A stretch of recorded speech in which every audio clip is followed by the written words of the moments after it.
This is the original esport racing game. This is iRacing.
This season marks a new beginning.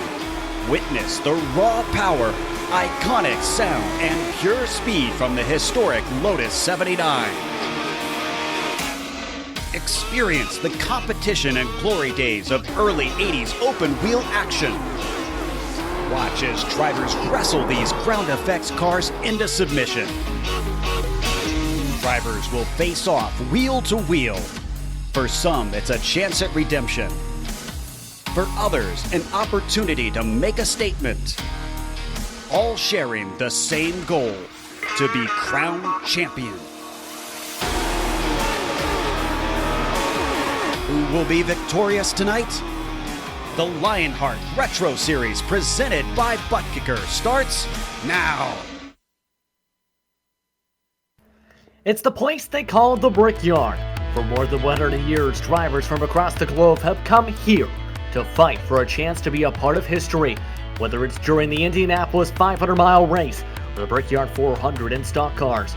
Tonight, though, some of the best open-wheel racers in all of iRacing will do battle here in their Lotus 79s for the Butt Kicker Indy 250, live at the Global SimRacing Channel and the iRacing Esports Network. Good evening, everyone, and welcome to Round 11 of the Lionheart Retro Series presented by Butt Kicker. I'm Justin Prince. Alongside the booth tonight is Brian Yazik, with Amjad Yaman calling the shots, with cameras for the great Dougie Beard. This is the Sim Experience Countdown to Green as we get ready for the third edition of this 250-mile event. Brian, it's going to be a heck of a show tonight. Let's talk about the racetrack, one with a large history to say the very least. Oh, you're absolutely right, Justin. This track being well over 100 years old, settling down into pretty much the nowhere part of Indianapolis area. It's kind of unique because you can if you get to go on the track tour, which if you ever get the chance to do it, highly recommend it. They take you up to the pagoda. And then from the pagoda, you can clearly see downtown Indianapolis. And then if you go to the other side of the pagoda, you can see Speedway, Indiana, which is a wonderful little town. So here we are. It's the Yard of Bricks down the front stretch, right there in Speedway, Indiana. I mean, there's no track. There's no way to justify this. There's no way to explain the place without really doing it the wrong amount of justice. It's Indianapolis. If you're a motorhead, if you have racing in your blood, you know exactly what this place is. But if you want to get a hands-on perspective of just how to get around this 2.5-mile historic speedway, we've got a GSRC track guide that we're going to send it to right now.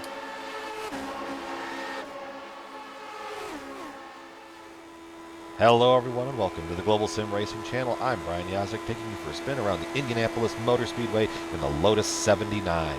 Indianapolis Motor Speedway is the perfect ground for this classic car. Makes it a perfect combination between the two. So without further ado, here we go. Off into turn one. When the grandstands fill in, it feels like you're driving into a tunnel, but you're going to turn in just after the stoplight on the wall, bring it right out here towards the wall in the short chute, swing it right back down here, getting those tires just underneath the white line, swinging it off a turn two down the long back stretch. This is where you can start to get your draft, plot your passes. It's very often at Indianapolis, the pass that you make on the front stretch is set up going down the back stretch right here. Into turn three, screaming into the corner, getting those tires underneath the white line to the rumble strips, back out towards the fence, straight down into the corner of turn four, sweeping through here, coming off of the majestic turn four, down that long front stretch. Everything coming in, down the tunnel vision. You're setting up for your run, but here we go, across the Yard of Bricks, and that is going to complete our track guide here around the Indianapolis Motor Speedway. I'm Brian Yazek. Enjoy the show.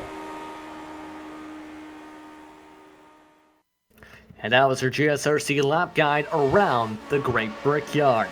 Of course, we're in the midst of the countdown to green, once again brought to you by Sim Experience, the team behind the AccuForce Pro V2 direct drive steering systems. By providing unparalleled realism and the most advanced tuning features on the market, the AccuForce provides a significant advantage to any sim racer. It can also make for an effective training tool for real-world drivers. For more information on the entire Sim Experience ecosystem, including their GS5 seat, stage series motion systems, and their Sim Vibe software, visit simexperience.com and enter promo code SimXLion for 5% off Sim Vibe software. But as the drivers continue to prepare for qualifying and practice their pack racing, Brian, let's talk about the championship standings, because right now there's a lot to discuss in that regard. Oh, you're absolutely right, Justin. And really, the guy that's going to be in the great spot, Ryan Otis in that number 95 machine. You will see him out on the track tonight. You probably will see him up at the front. And he's going to be in a very unique position, because you see Sage Karam there in second. His season, for the rest of this season, kind of up in the air from that standpoint. So he's not here tonight, at least as of right now in the session. And then you move back to Dustin Wardlow, who's probably going to jump up in the points because Dustin is here. And then it gets a little interesting. George Sandman, also not here. Mark Cohn is out with a little bit of a medical injury, a little bit of leg problems. And when you're trying to hold the pedal to the metal here, it kind of makes that a little difficult. So they got Dean Mardi Gras Mall right there in 6th with Travis Jagerliner 7th. And Jenkins there rounding out the 8th spot. Chris Lanini always just silently sneaking around in there as well, with David Clymer rounding out your top 10. Dalton, Baldwin, Ducana, and Anzaldo, who is also, no, he is here. I forgot. He got back from vacation. Is going to round out there. And then you've got Block and Big Joe Hasser. Now moving on down the way here to the Rookie of the Year standings presented by Butt Kicker. Oh, no, we're going to go to the team standings first. There. All right, we're going to stay right here. Rookie of the Year standings.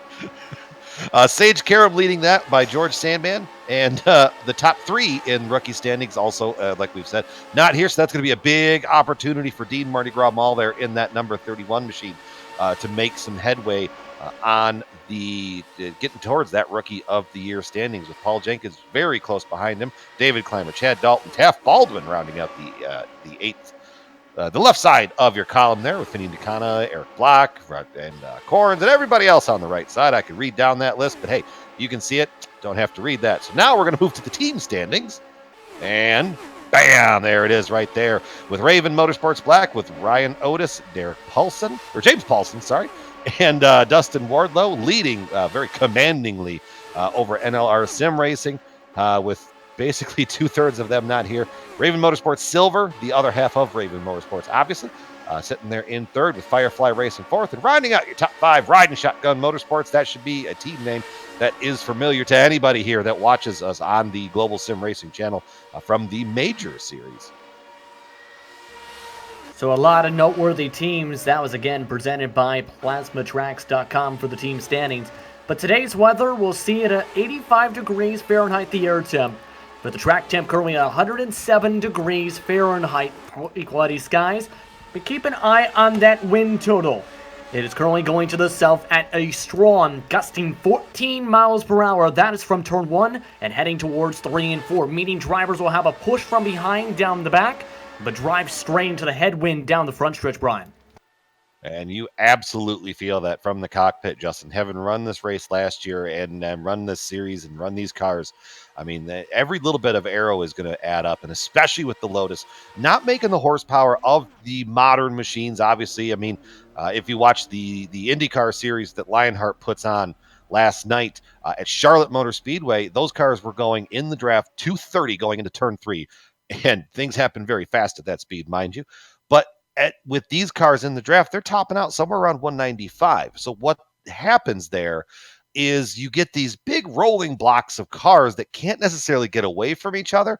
But with that headwind, and as the fuel burns off and as the tires burn off, allegedly in this car, the tires burn off, what you're going to see is those packs might go from one really big pack of 25 cars to maybe a pack of 7 or 8 cars. And guys that know how to being able to manage their stuff and hold on to that back half of the draft, that's going to really be pay dividends as this race progresses through the later stages of it.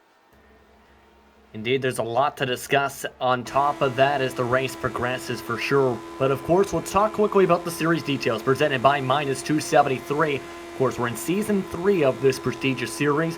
And to the 11th round of the season, there are 2 drops available to drivers in these Lotus 79s. They do have adjusted fixed setups for this series, but keep an eye on the cash-in prices, $7,610 total for the series, and there's also a lot of prizes on the line for tonight alone. This year's edition of the Butt Kicker AMT 250 will not just win $50, but also earn a plaque, set of 4 custom coasters from Viva Motorsport, a Butt Kicker Era Gamer Tourist Sim Kit, Sim 5 software keys, a pair of Minus 273 gloves, DW number 4's Nation Guard hat, a Dan Weldon diecast car, 4-piece AJ Foyt or Rick Mears pint glasses, the 100th run of the Indy 500 magnet, 100th run of the Indy 500 lanyard, as well as many more. There is a lot of prizes for second and third place as well. There's a lot of companies that, just to say the very least, came aboard to sponsor this prestigious event here in this prestigious series. Yeah, you're absolutely right, and you see it here on the track. You got, prestigious race, prestigious. That's the word I was going to get out there. Sponsorship. I mean, it's all just, you're around Indy and just the allure of Indy, and especially being affiliated with an IndyCar league, and George Anzalda, who is the series founder, being such a big IndyCar historian and a big IndyCar nut from way back in the day. One of his favorite pictures that he will ever show you is him in his younger days meeting Michael Andretti. I got all of my Andrettis confused there for a moment. I was trying to say Marco and Mario, and Michael was the one I was looking for. So here you see Adam Blocker on the track there for qualifying. Adam Blocker should be a very familiar name here for everybody on the broadcast. Having, I think statistically, without, we're not going to count the chickens before they hatch, but statistically, one of the, if not the best season in Lionheart IndyCar Series history. Also, your defending champion from the Retro Series last year. And also, right now, I think that is he's on his money lap right now, if I'm not mistaken. Yes, we're looking at those cars with qualified right now. They have just 2 minutes left on the board to try and record their best time for track position. You see the fastest time, a 48.5 at the moment. As we look now towards the series founder, currently in the back part of the top 20 and rolling towards the bottom of turn 1 and 2. But of course, we talked about this wind that these drivers are expecting today, and that this is going to be a challenge for these drivers. However, it's going to be potentially crucial to have at least some decent track position, don't you think, Brian? Well, you're absolutely right. I mean, the thing is, especially with this car, the tires that don't wear out necessarily, and you don't have the horsepower to pull out and pass like you do, at certain other ovals. Being in that spot where you can kind of control your own fate, it's really, really nice. If you're especially leading that pack and you know that they really can't get a great run on you, or if they're going to stack up 3 wide, then you really are in a very predominant spot as we're watching the 013 there of Mike Belair, who I'm assuming is going to make is this going to be his money lap as he moves down that front stretch. Now, Justin, I don't know your racing experience here at Indianapolis, but this front stretch at Indy is something else to come down screaming down this front stretch full song. Yes, indeed. While honestly, my background is more towards the stock cars racing at the Brickyard, you got to remember with the modern Indy cars, they reach speeds as high as 230 plus miles an hour. But with these machines, we're talking about this a bit. It's more like, how do I phrase this? Kind of like you see in a restrictor plate kind of race for a NASCAR side to describe. We're talking about how the slipstream is going to be very important for these machines to try and move up the grid. It's going to be interesting to see how they do today, as that is going to wrap up qualifying. Once again, qualifying sponsored by Butt Kicker, as we get ready to look at your grid for the 3rd annual Butt Kicker Indy 250. On the pole this year, it's Alex Saunders who will lead them to the green flag, with Ryan Otis starting on the outside of row number 1. Alongside in row 2 will be Lionel Castillo, and 4th spot is Taft Baldwin. Paul Jenkins will start in the 5th spot. Also in the 48.6s is David Clymer, In 7th spot is Ron Hacker with Ryan Corns in P number 8. In the 9th spot, one of the Rookie of the Year contenders, it's JP Winchittle, who will start in row number 5 alongside Dustin Wardwell. Oh, the Candyman can get it done from back there. You got Dean Mardi Gras Mall there on row 6 with Tyler Groff to his outside. Joshua Gaiman inside row 7. Tyson Landis outside there in the 14th spot. 15th to Chad Dalton. 16th to George Anzaldo with Frank Beeser. 17th, Ken Hacker. 18th, Adam Blocker, your defending champion, making a rare appearance here in the Retro Series, starting 19th with Mike Belair in 20th. 21st spot is Robert Bolin, in the 96 with Scott Holmes in 22nd, and with a blistering time of 2 minutes and 9 seconds, rounding out the drivers' recording time, it is GSRC's Adam Yun. He'll start alongside the 50 of Cody Eldred with the 25th spot in Finian's machine of Finian DeCuna. In 26th position, it's the number 92 machine of Chris Lanini. 27, Mike Rigney, Eric Block, Aaron Morgan, James Paulson. Rounding out the 31 drivers will be Travis Jägerliner. So 31 drivers set to take the grid here today in the 3rd edition of the Butt Kicker Indy 250. Of course, the inaugural winner was the man starting in P number 10, but remember, Saunders did win the race under caution last season, which seen 31 drivers make the green. Alex Saunders is a very good shoe in these retro cars.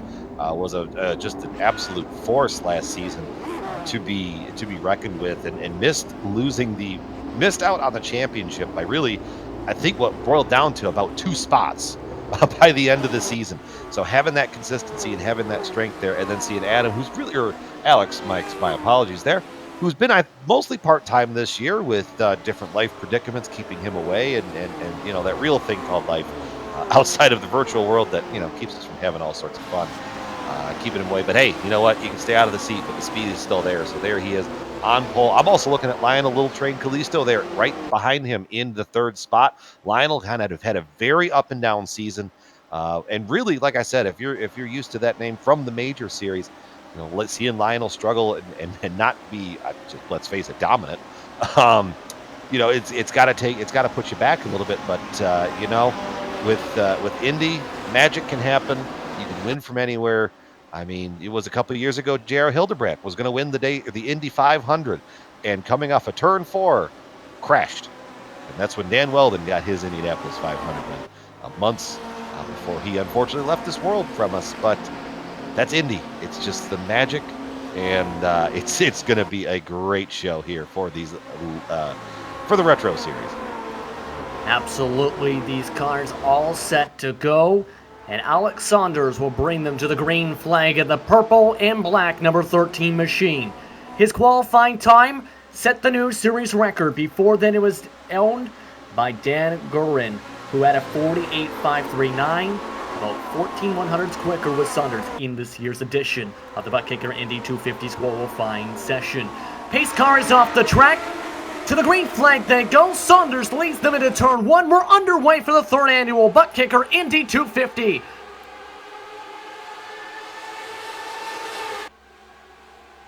And a clean start this time for the top few drivers. They're already side by side for about 3rd, 4th on back, as they've already broken away, in fact, here, Brian, from 7th spot after how good of a jump they got. But here comes the draft. The draft is coming back. Saunders having to go to the low side to try to defend his run. Here comes Otis on the outside, and he has Little Train right behind him with Taft Baldwin on the bottom side. They're going to go 2 by 2 into turn 3. That's where that push is going to sling in. They get that big run down that backstretch, and you try to sail it into the corner, and that's where you saw that all break up a little bit. Move Taft Baldwin back up to the 3rd spot. Here comes Otis back again on Saunders. And Otis has a train of 2 other drivers following behind Baldwin, along with Carlisto, trying to fall into turn 1. Who's going to get the better run through the corner? This time it is Otis taking the race lead. He led the first lap of 100 here tonight at the Brickyard at Indianapolis Motor Speedway. But we were talking about this before tonight. There's the chance this lead goes back and forth a couple times with how the slipstream works. You can already see a couple different lines breaking up through each other up in that lead group.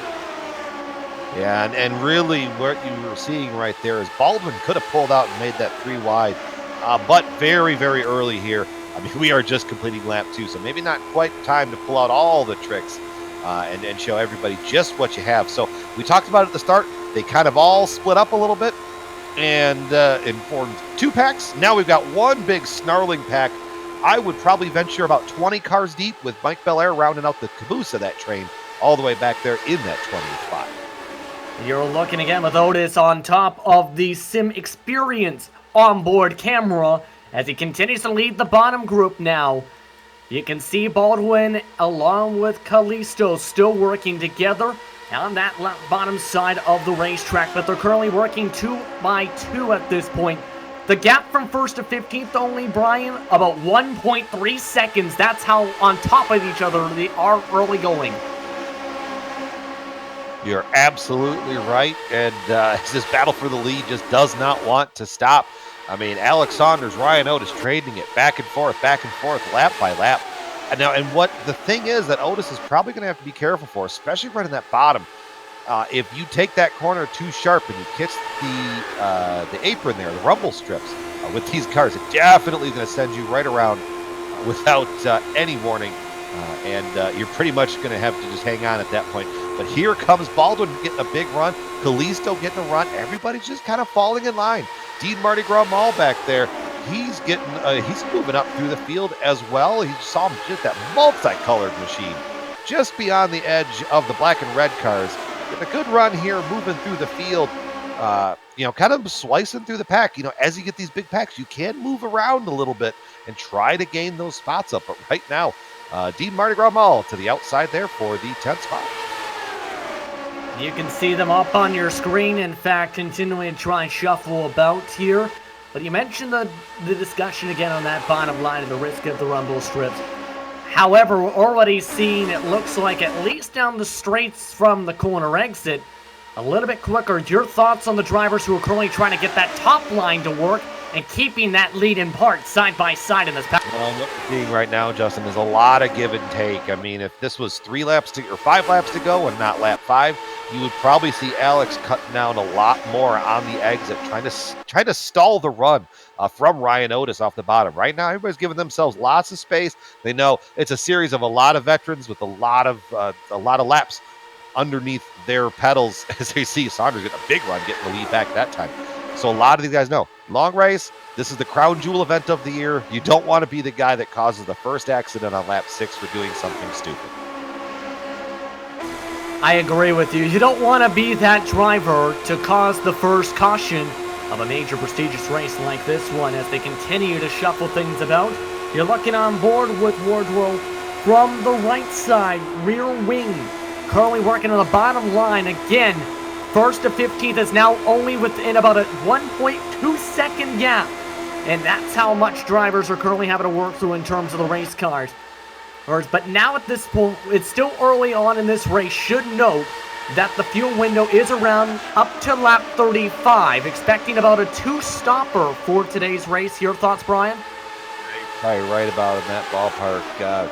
The biggest thing with the Lotus 79 is, do you take tires?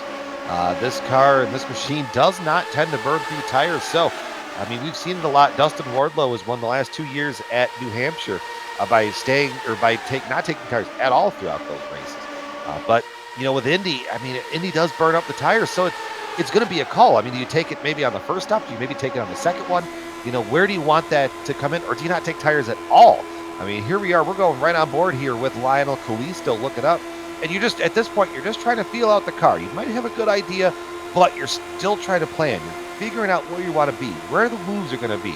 Right now, the last thing in your mind, right, is fuel and pitting and tires. But in about 20 laps or so, that's going to have to become a forefront in your thought. Because then, if you're up there like Saunders and Jenkins and Hacker, you've got to get to the inside of the track to get to pit road. So could be interesting to watch as this run progresses and see how that top lane, if it can stay put or if it starts to fall apart. And one of the main things that I'm curious about too is you see that pack, it's got 20 different drivers in it right now. 21st on back though is about 3 seconds further back. 21st sees the number 92 machine again of Chris Lanini lead that group. They have a lot of ground to try and gain up on. You can see most of them now running single file. And at the moment, they're about a couple tenths off the pace to the leaders. That second pack, though, I mean, it just takes a little bit. If they can get organized and close that up, it's about a second, or it's about half a second gap there between Beeser there in the 19th spot and Ken Hacker in the 20th spot. If they can kind of get it organized back up, they can get back up to this. But, I mean, up front, this is just great racing. You've got Alex Saunders, Ryan Otis, Taft Baldwin. I mean, you know, this is just great racing just to sit back and watch. Yeah, they've been here side by side a majority of the laps so far between Otis and Saunders. And still, Baldwin falling behind inside the top three in the 05 machine. Baldwin looking to draft off the back of Otis actually lifts up a bit as they reach about 189 plus miles an hour at the start and finish line. Saunders leads that lap. But they've been definitely giving a lot of give and take, those top two drivers. As they've continued to scrap it out, this has been a very impressive battle, and as they've continued to try and sort out where they want to be in that lead group, as Otis is able to get the single file, but not so for long, as Saunders again gets the run. And it's just this kind of teeter-totter, back and forth, back and forth. Right now, it's still early to kind of decide what these guys are trying to do, but I mean, just kind of seeing this back and forth. Because I think the other thing, too, is Saunders, he knows if he gets down to the bottom there, that somebody behind him is going to jump up there and take his spot. So Saunders staying up top and staying committed to that high line is we're going to ride right over his shoulder, looking right up. Oh, okay, we're going to go back down the main stretch there. But he knows if he stays right there, it's a little bit offensive and a little bit defensive because just like what I was saying, if he's up there, no one can get around him. The third lane doesn't really work at Indy, even in these cars. But let's say you're those drivers that are watching this and staying in the back right now. Now, what do you think's going through their head as they've been near side by side themselves in this entire pack since, well, essentially lap 3? What do you think is going through their mind? Because eventually they're going to want to start coming up towards the... Well, Justin, have you ever been stuck in rush hour traffic where you can't move? That's kind of where they're at right now.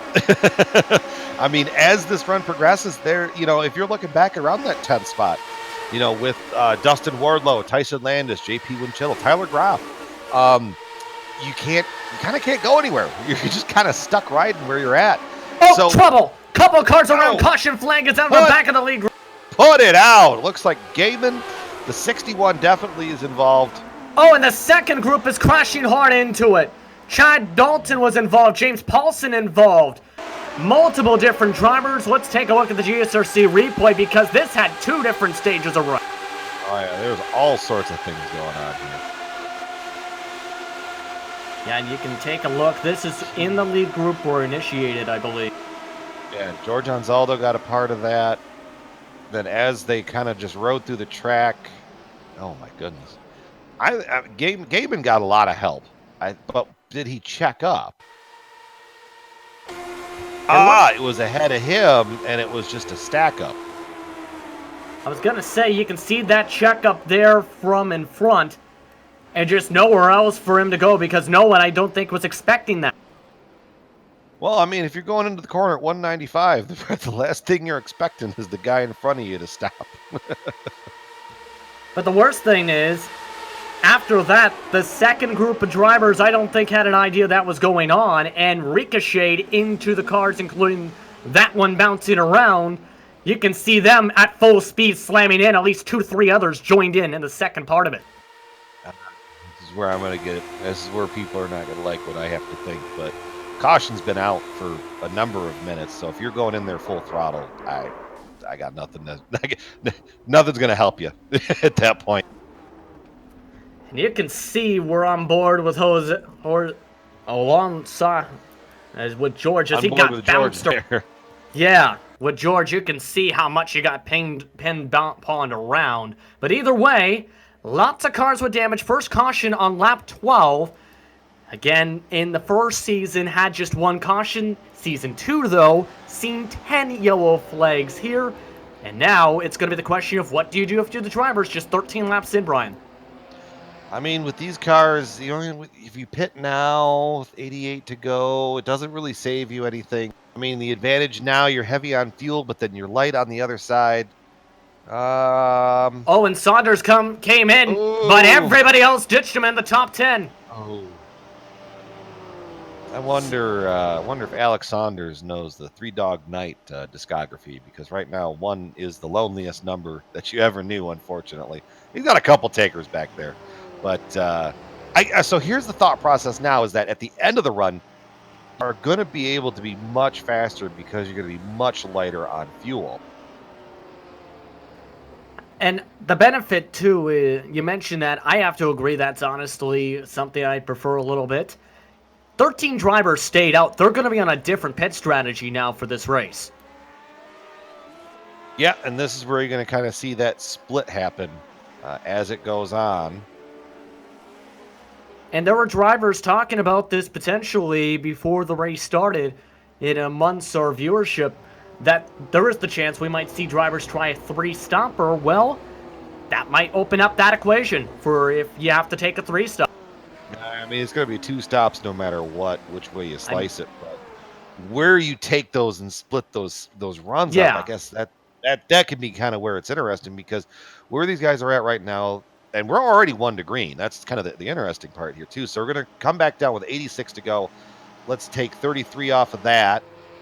35. Yeah, I mean, it didn't. I don't know. Maybe the plan there for those guys is just be light on fuel at the end, because these cars light on fuel can walk away from cars in a draft. So, and a lot of those fast guys pitting, I think they might know something more than I do up here. And don't forget, the fuel limit is about 11.6 gallons for the 3rd edition of the Butt Kicker Indy 250. But the drivers are getting all set to go. It's going to be Ryan Otis that'll bring them back to the green flag. Pace car is off the track as they roll their way towards the restart zone. Otis hits the loud pedal. Big jump, green flag, but we got cars spinning in the back of the field. Couple drivers around. We are still green on the track, but someone spun their tires. Saunders is involved in it. Saunders does have a lot of wing damage here. What happened? Oh, it was an accordion. Oh, some guys, oh goodness, some guys, it's a big checkup, and Wardlow had to make an aggressive maneuver to avoid it, and then he spun out, but not full spun out, and he hit Saunders, and then a couple other guys sneaking by. Now that's going to create a big rift here. But it was just a chain effect, basically, as everybody was getting ready to go, and then it seemed like there's a big checkup there in the middle of the pack. Yeah, and you can see on board, not expecting that, and boop, nowhere for Saunders to go. And that, again, we stay green as that all goes on. So that's going to potentially hurt their driver, hurt those cars, because not only will they have lost time to this lead pack, a lot of them are going to have to deal with potential wing damage for a lot of this run now. Yeah, I'm watching the speed on the restart, and everybody's rolling back there about 97, 95 miles an hour, and then everybody comes down to a stop basically at 80, and that's where the ripple started. So it's just unfortunate for those guys in the back, making their night just that much longer. As that's been all going on, we've been, of course, seeing this battle for the lead. Ryan Otis is in the lead, but Paul Jenkins has just led this time by the 35 machine in that side-by-side battle. Baldwin, along with Kalisto, along with Dean Mull in this group. So this all moves things up as you look along the iRacing flag onboard camera to talk about a few other drivers. Paul Jenkins now trying to fight for some laps led here. He's up there right where Saunders was at the first part of that run, so you can get up there, especially coming off of the corner and get that big run. But the problem is, like we kind of said at the start of the broadcast, these cars just run out of steam at the end of the straight. So you get this big run, you can kind of almost get clear, and then you have to fall back in line and do it all over again. That time by, Jenkins actually led the lap for a second time in a row as they continue to fight in this group here. With that incident, that basically made just an 11-car group here. Remember, all these drivers in this pack, though, are on a few different fuel strategy. Let's talk about the max fuel limit is about 35 laps for today. And now it's going to be curious to see how these drivers can try and play this all out as you see them continue to work around. Mike Belair is amongst the drivers that are having the biggest runs in this group. We've seen some of the fastest lap times pop up multiple times from him so far. Yeah, Frank, right now Frank Bieser is actually the fastest last time by and has the fastest lap of the race. As we're looking at this, I love this camera shot looking down the front. It just reminds me of the old cameras from like the mid-90s Indy 500 broadcasts. I just love it so much, but you kind of get that good view there. So as you see, he's back there, Mike Belair in the 9th spot, kind of in the back half of this front pack, just riding it out and just kind of seeing where it's going. He's got Tyler Graff out there to his outside. He's got Ron Hacker, in front of him. He's just riding right now. And as you said, it's like rush hour traffic, being calm and patient, waiting for the opportunity to strike every car side by side. In this 11-car group with that checkup on the bottom side, but it continues to be Otis and Jenkins that lead the group. That leads to the question, of course, with these machines, they're the lead cars in the group. What's that going to do with their fuel consumption, in your opinion? I mean, with where they're at up there in the front, that's definitely going to hurt, but I mean, it's probably going to be on the shorter end. So we were looking at it, and the information that we were given was about 33 to 35.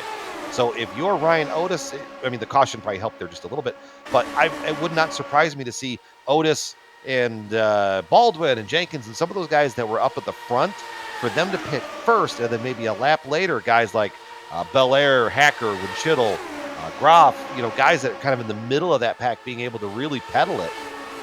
They would probably pit about a lap later if that's the way that they choose to be. But gosh, just beyond the lead pack there, you got Lionel Kalisto trying to make that top lane work all to himself. In the sim pit machine, the 46 of David Clymer nearly ran over the back end of one car. They're 3 wide now for 7th spot. Hacker defends on the top side, Belair on the bottom side, able to get back to sink 2 wide, I should say. But they nearly win a lot of aggressive there after a near stack up, it looked like, for about 5th on back. And someone decided to try to get a little bit more aggressive there as it goes through the middle, and they're going to try again. Look at Tyler down to the inside of Groff, or Tyler up to the inside of Belair, and whoever that was up on the top. I think it was Corns. That is Winchittle.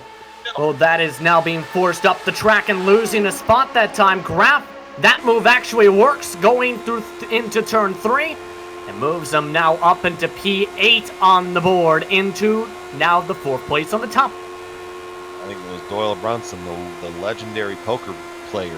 Luck favors the backbone, not the wishbone.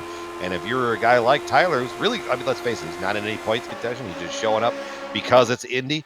You know what? Go out there and send it, boy, and try and get yourself a trophy. You know, go out there, find the luck that you need. And he's making it right now, hanging out, just working his way very slowly up through the pack. Continuing to zip around, coming to 78 laps to go this time by. And still fighting with this 11-car pack. Again, the second pack is about now 3-4 seconds back after that incident on the restart. But everyone else keeping calm and staying in the lines. The thing is, though, while Otis has been leading down the backstretch, it seems Jenkins has been able to poke himself in front each and every time again to lead the lap at the start and finish line. The lap-led leader for this event, by the way, Jason Gelvin with 55. And, you know, and that could be working on something for the end of this race. If you know you can get that big run down the front stretch, I mean, that start-finish line, it's not dead center of the front stretch. It is down, probably I'd say the 60-70% mark of the front stretch. So, I mean, you get that big run, and I'm sure, like we said, there's still a lot more aggression to be had as this race progresses. But, I mean, knowing that you can get that run, that's something you got to tuck away in the memory bank for later. I was about to mention a lap car was in front in Chad Dalton, but he did just duck down to the pit lane. You see that severe damage again was amongst the drivers in the first yellow flag about 12 laps ago. And you can see how much damage was picked up from that incident and was able to get out of the way just in time before this pack reached the rear end. That's going to lead to an air quick question, though, because as this race progresses, you'd have to think they're going to potentially reach lap traffic. Once they get to the next group, it's still a half a track ahead, yes. How do you think it's going to be handled by these drivers? Because I'm curious to see how the pack handles that. I mean, it's you know, as you get up into that front pack, you can't really absorb them in because it's going to displace something. So what you try and hope for is, you know, if you run across those slower cars, you know, there might be damage or they might be well off pace. So what you're hoping for in that pack is that they go way high or do what Chad Dalton did and just duck down pit road, just get out of the way. Now, if they're somewhat competitive in speed and they just lost the draft, that's going to be a whole separate situation. And it's just going to be something that we're going to have to watch as this race progresses. But if we get another caution, let's say in like 25, 30 laps or so, the lap time difference from Paul Jenkins, who led the last lap, he ran a 48.16. Adam Young, at the very end of the lead lap with really not much help in front of him, ran a 48.50. So it's going to take a long time to catch that. So you know if you're going to catch somebody that's well that far off the pace, they're probably not going to fight you all that much. I have to agree, especially with that. It's the smarter move to think big picture. It's better to have a car at the checker flag than not have one by being over-aggressive, whether you're a lead car or a lap car. You're looking on board now with Tyra Graff as he still follows along the top line, as they still have kept about the same kind of pack formation, essentially, this entire race so far, when they've gone green. But they're slowly approaching where they might duck in. We're about, I'd say, 10-ish laps, give or take, about where that estimated fuel window was about. And these are the drivers that stayed out and were able to get away from that mess at the back. Yeah, you're absolutely right. The first car that pitted on that first caution is the 73 of Adam Blocker. He's about 5 seconds off of this main pack. So what we'll be curious to see is the lap times that he runs on his own, low fuel and clean air, and then kind of compare that to what these cars that are all going to pit.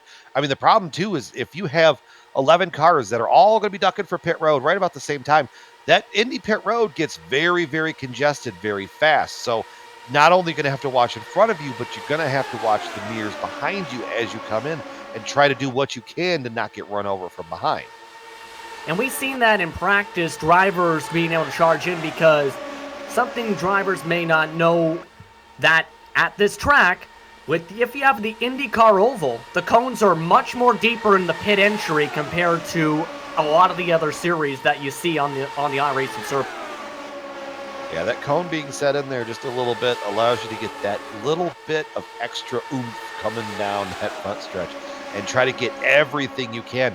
I mean, if you could make up maybe a quarter or a couple tenths on pit entry and exit. I mean, if you look at someone like Frank Bieser, for example, he's back there in the back of that pack. You make up 2/10 on either end, all of a sudden you're P2. I mean, that's the kind of difference that we're talking about here in those gaps. And it's also, again, the difficulty of getting in there, because in a lot of cases, you're going, again, from at that corner exit, if you're at full speed, about 182 plus miles an hour, and trying to get down to the pit speed limit of just 60 miles an hour. There is a lot of speed you're going to have to carry, just like these drivers are carrying 3 wide, like Dean Mull is able to hold on to P54, so that's going to it's going to get pretty interesting to see how these drivers handle the pit entry. Yeah, I mean, going from 195 down to 60, especially in a car that does not have the braking power of its modern cousins, let's put it that way. So it does take that little bit of extra room. If you are used to braking here in the IndyCar, for example, you might have to move your point back just a little bit in order to make sure you get that thing wound down. But what is going to be curious to see is these guys up on the top side, Jenkins, Callisto, Belair, who's making a great charge to the field, actually, up there at the 6th spot. Groff and Hacker, these guys are up on the top, so they're going to have to get down to the bottom. So I'm wondering if you might see them maybe filter down, or maybe they get it clear, between in front of or behind them. Maybe they'll try and sneak down there, and I think that's going to be their first sign that these guys are going to be hitting for pit road, because you're right, they're probably going to be on the pit road somewhere inside the next 6 laps. And I'm finding this interesting, too. You might be noticing a couple of the drivers on the bottom side. You talked about it a little bit before during the first green flag run. Guys like Clymer are actually kicking out a little bit now with their worn tires on the exit of turns 2 and 4. So the tire wear is causing a little bit of bobbles here and there for some of those drivers on that line, it looks. Just a little bit. I mean, these tires get hot, and I feel like there's a sweet spot with them, because you run on them and they just don't wear, period. But they do get heat, and once they get heat, they start losing grip. So it's not necessarily the wear that you're after, but if you're really heating up that right front tire by choking the car off, running on the bottom, as we're looking just over the helmet there of David Clymer, if you're running that lower line, you might be making that right front tire just a little angry, a little bit hotter, and then as that run progresses, it might not like you all that much. Yeah, and that's something that brings up to a good point. This is a track, again, where you're carrying tons of speed. How difficult is it, in your opinion, to keep that tire wear in check so you don't burn it up? But hold on, we got cars pitting, hold on. Otis is going to bring them down now, along with Clymer and Tyler Graff. So they are the first 3 drivers in the lead group to come down this cycle. Otis doesn't surprise me, because that's a little early, but, because he was out front. Graff, though, being back in that pack, I mean, that might be a little early for him, but at the same time, you try and pit when there's not too many cars around you. You might be able to make up that little bit of time. And looks like fuel only for the 26, and I'm going to guess the 46 and the 95. Fuel only for all those machines. And they're still trying to get going. Otis is the longest out of those drivers, but is still able to come out as we still look at the lead group for the time being. So now we'll see if anyone ducks down this time by no. So none of those drivers duck down. So again, the first 9 positions on the pylon to the left side of your screen have yet to pit. As you look at the battle for the lead, continuing to shuffle as all this has continued to unfold. Lots of drivers want to at least get a lead lap here in this one. Yeah, Dean Mull, with all of the shuffling around, now finds himself out front here at Indianapolis. And you see a machine coming off a pit road right in front. So this is kind of that scenario that we were talking about. You get up there in that front pack. Maybe you get a guy that just had a long pit stop. Maybe he had a speeding penalty. But, I mean, that's Ken Hacker up there in front of them. And I don't see too much damage on that machine. So that could be interesting here. Maybe guys going to want to get down to pit road and get out of the way. And it's going to get very intriguing here. They're going now 2 wide, shuffling along. Mull gets the lead, leads that lap. But here comes Belair. Sends it up down the bottom, up to P3 for the time being. But now they reach Ken Hacker now. They might have to pass them down the backstretch. We'll see how they handle it. Drivers still 2x2, third on back. Belair nearly making contact with Baldwin. Leader's going to now make it 3 wide with the lap car, heading into turn 3. How does Ken Hacker handle this? He'll just stay up as high as he can as they go back to single file, third on back. That's good, but now he's going to try and get... Now, once you get lapped like that, you start sniffing that draft out, and that's where it's going to be really hard. Ooh, it was almost contact there between Dean Mall and Lionel Kalisto, with Kalisto probably coming out on the better end of that for at least the first part of the stretch. But there's the yard of bricks, and give that one to Mall, I think. And as you can see, more drivers are pitting, so this is to be expected. This is going to add a lot of different wrinkles to this race on top of this now, because it's going to be a 12-lap difference, give or take, between the drivers who are going to stay out. This is the pit stop comparison. You can see it on the right side of the screen for Belair, and that is Otis on the left side of your screen. Currently, Otis was around the 18th spot when he came out of the boxes, and Otis still has a lot of time to still make up 37 seconds back last time by. You can see Belair coming out, and is actually, while able to get out in front of the cones, this pit exit is going to make it to where he's going to lose time to that driver. Yes, there you see Otis streaking by on the outside. And they being able to hook up in that draft, that just 2 cars off by themselves, I think is really what's going to set that up for Otis to be in a good spot here. The bigger one here to watch is going to be these front 3. You've got Taft Baldwin, Dean Mall, and Ken Hacker. Oh, he's a lap down, but Adam Blocker now, who is 6 seconds off of that pace. Where's Adam Blocker going to cycle out? All these with that little bit different fuel strategy that the driver of the 73 machine is on. And remember, they were about at least somewhere, give or take, a 4 or 5 plus seconds back, guys like Blocker, like Landis, like Rigney, that were amongst that strategy after what happened on the restart. More drivers are pitting this time by, as you see.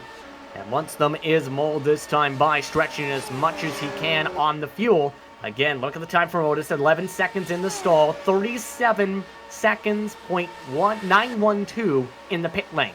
And right now, Otis is down the backstretch and having some draft. Yeah, Otis is really going to be the one making hay here. He's going through turns 3 and 4. It'll be very close. Maul getting tires changed right now, and he is down and away with Otis coming off of turn 4. And Mole, 12 seconds in the pit lane, is able to get out the cones. As you can see, drivers like Otis are coming into 1 and 2. So again, while coming out in front in terms of the cones, going to be right about where they were before in the mix of the lead group. Baldwin won't cycle to the front, but Mole will cycle at least around to maybe a top 4 car in this pack. As you see, Otis trying to use the draft of the drivers coming out of the pit lane. Oh, he was under attack and used the draft from Dean Mall to get that run and separate himself out just a little bit. Mall, though, is going to come out kind of on the better end of that deal. He was kind of running middle of that pack, and I think as we shuffle around here, he's going to be up there battling for the lead with inside that kind of top 5 pack with Ryan Otis, Lionel Kalisto, who's a couple other ones in there. There's a lot of different drivers in that grouping, but the leader is Adam Blocker now, who started in 19th and is on his very lonesome by 3+ seconds at the moment. And then behind that is a group of about 7 cars, then Adam Young, and then Alex Saunders and a few others. About 31 seconds back is all the drivers we just seen pit, so it's now different strategy time. They're going to have to pit around the halfway point of this race now.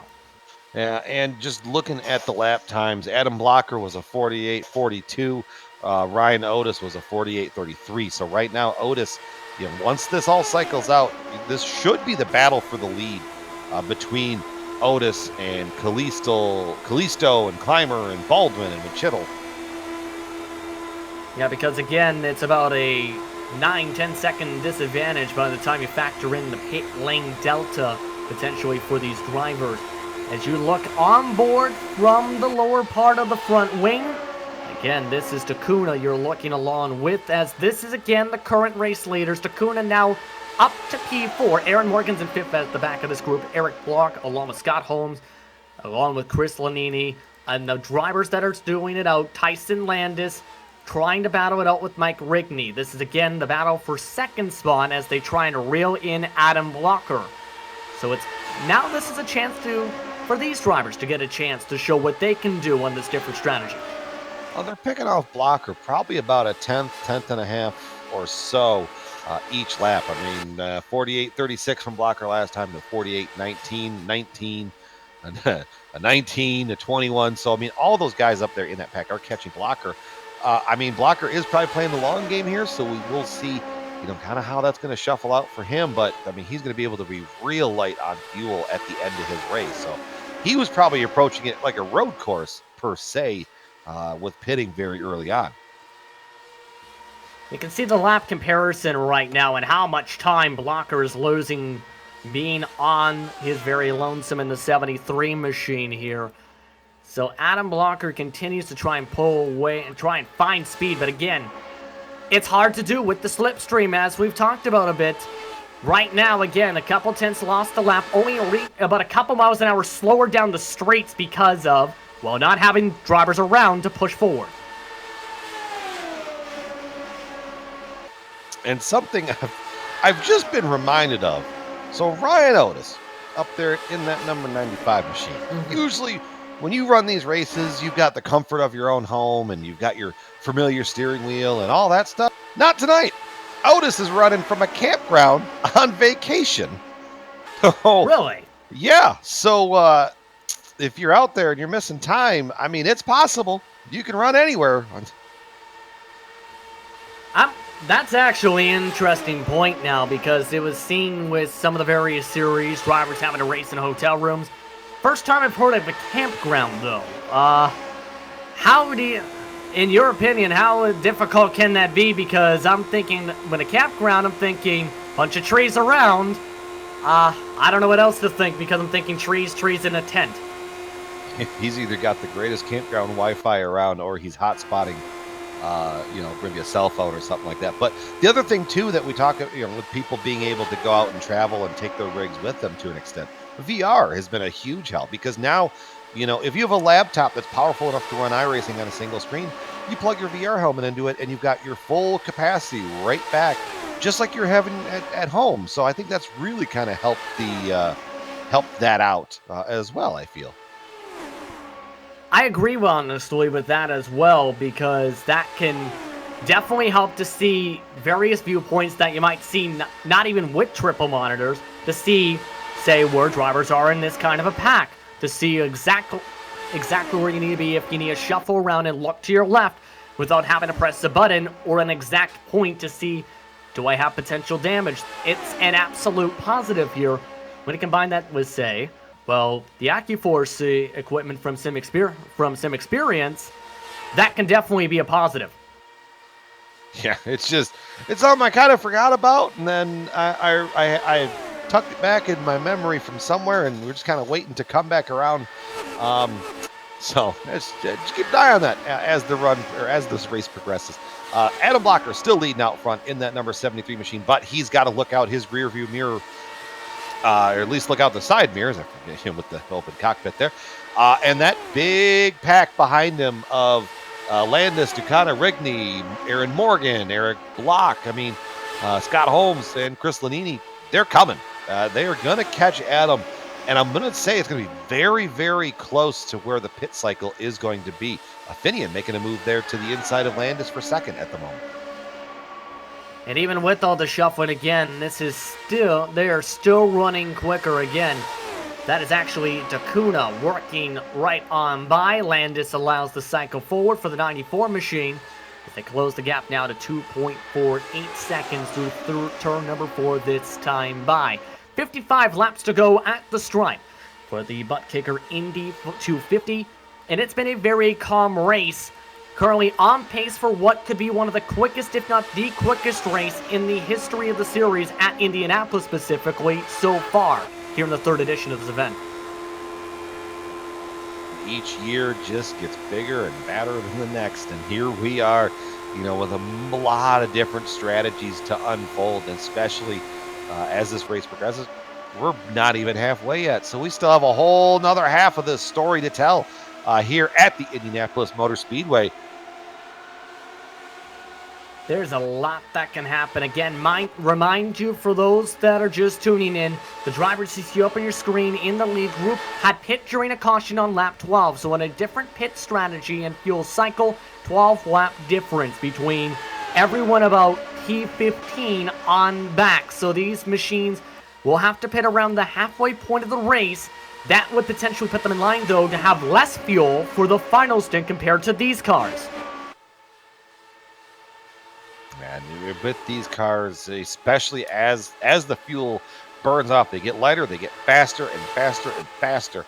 So it's kind of this kind of the two strategies here. And I know, and at the current split second, I don't know which one's the best. And that was actually to my next question, what was your preference strategy-wise at this point? But these cars, when you watch them, are definitely fun, and I've tried them a little bit myself on the service here, are fun cars to drive, whether it's been on the road course, is with the Lotus 79 CTC series, or of course this great series that's been here on the iRacing Esports Network. Some very retro cars that are, well, very quick and very fun to drive, with a very strong community, I have to say. Absolutely, and if you can find and drive yourself with these Lotus 79s with an H pattern, it's a whole different level of fun out there instead of the flappy paddle gearbox for these. What you're seeing, Finian and Tyson are swap drafting, but with the way that these cars are, they're just topping out. So all they're doing is they're just exchanging spots lap after lap, but they're not necessarily gaining. I mean, they are gaining on blocker, but because that's one car versus a snarling pack. But they're not gapping anybody behind them. So it just that's what you're seeing going on back there. So if you're watching and you go, why are these guys battling side by side? That's what they're trying to do. They're trying to use that draft and get a sling and really try to get out ahead. And that time, it looked like Landis caught a little bit of the rumble strip, which is going to let Finian get a good run from. Oh, there goes Finian! Caution is out! Put it out! That looked like hardware failure, right? I mean, unless that car just snapped. It was dead right. Yeah, take a look on board. I think this is in the short shoot out of turn 2. I think he got loose and just overcorrected. Look at this. You're going to watch the hands drift right there, and then poof. Well, all of a sudden, everything is just flipped upside down, because this is going to mean those drivers that are in that group have a chance now to be on even footing with the rest of the field. But a major mistake here from Takuna after having a chance here to be a part of this lead group, and now bye-bye race car. Yeah, that car just, up there on the top. These cars with worn hot tires and low fuel, they are a bit of a handful. We've seen it countless times this season, where that exact same thing happens. Someone goes to go into the corner and the rear tries to keep going, and as soon as the driver corrects, bam, head first into the fence. And Takuna, a part of NLR Sim Racing, which is now coming into today the second highest team in the team standings, presented by PlasmaTracks.com. That's not going to help in that regard here, but now the drivers are going to get to pit. The biggest winner, though, might be Adam Blocker, who will come down as the race leader into the stall. Yeah, and it's going to be interesting to see here, as my chair squeaks on that side. It's going to be interesting to see. I mean, I know that the top 10 make that top 11. They're going to have to pit. They're probably running that thing on fumes right now. But what's going to be very interesting is to see what Ryan Otis does. He's about halfway into a run. You stretch this out a little bit and maybe get another 15 or so out of the tank. That still puts you right into the window that you need. Whereas if you pit here, it's a one stop. So it's 2 stops for everybody. It's just when do you make that second one? And it looks like most everybody is going to be going to pit road. Oh, hold on a second. Winchell has the first of the drivers not to pit, though, to mention that strategy. Kalisto also falls out. Clymer, Mole, a lot of the drivers who were a part of the elite group before are now going to stay out here all of a sudden, so that split strategy is happening like you mentioned. I wonder if guys might be taking tires here. try and help out. I mean, guys that maybe had damage like Alexander's, maybe take your time, get the car as fixed as you can. Looks like fuel only for Otis as well. I mean, and here's the thing, the guys that pitted here, you run it out 30 laps, you're pitting with 20 something to go. Whereas the guys are staying out, Winchittle, Callisto, Clymer, Maul, Taft Baldwin, Mike Belair, Frank Bieser, they got about another 15 or so laps in the tank, which is going to put them right to the very edge of their fuel window. So if those guys are out there right now, they are saving fuel. Whereas, you get the free stop right now, so you're going to be a little heavier on fuel and a little heavier at the end. Oh, it's going to be interesting to watch as this goes on. 11 drivers are trying that strategy as we get ready to race once more here at Indianapolis Motor Speedway. You're watching the Butt Kicker Indy 250 on the iRacing Esports Network and GSRC. We'll be back after these quick messages as they work around the pace car.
The Sim Pit is an entertainment channel dedicated to the world of simulated motorsports.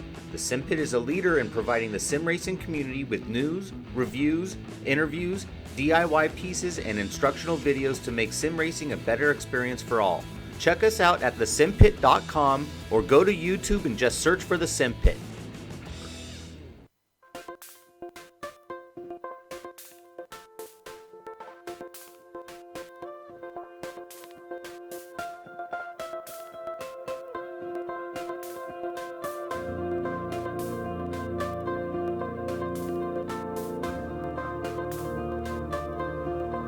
Welcome back, everyone, to the Global SimRacing Channel and the iRacing Esports Network's coverage of the Lionheart Retro Series, presented by Butt Kicker for the Butt Kicker Indy 250.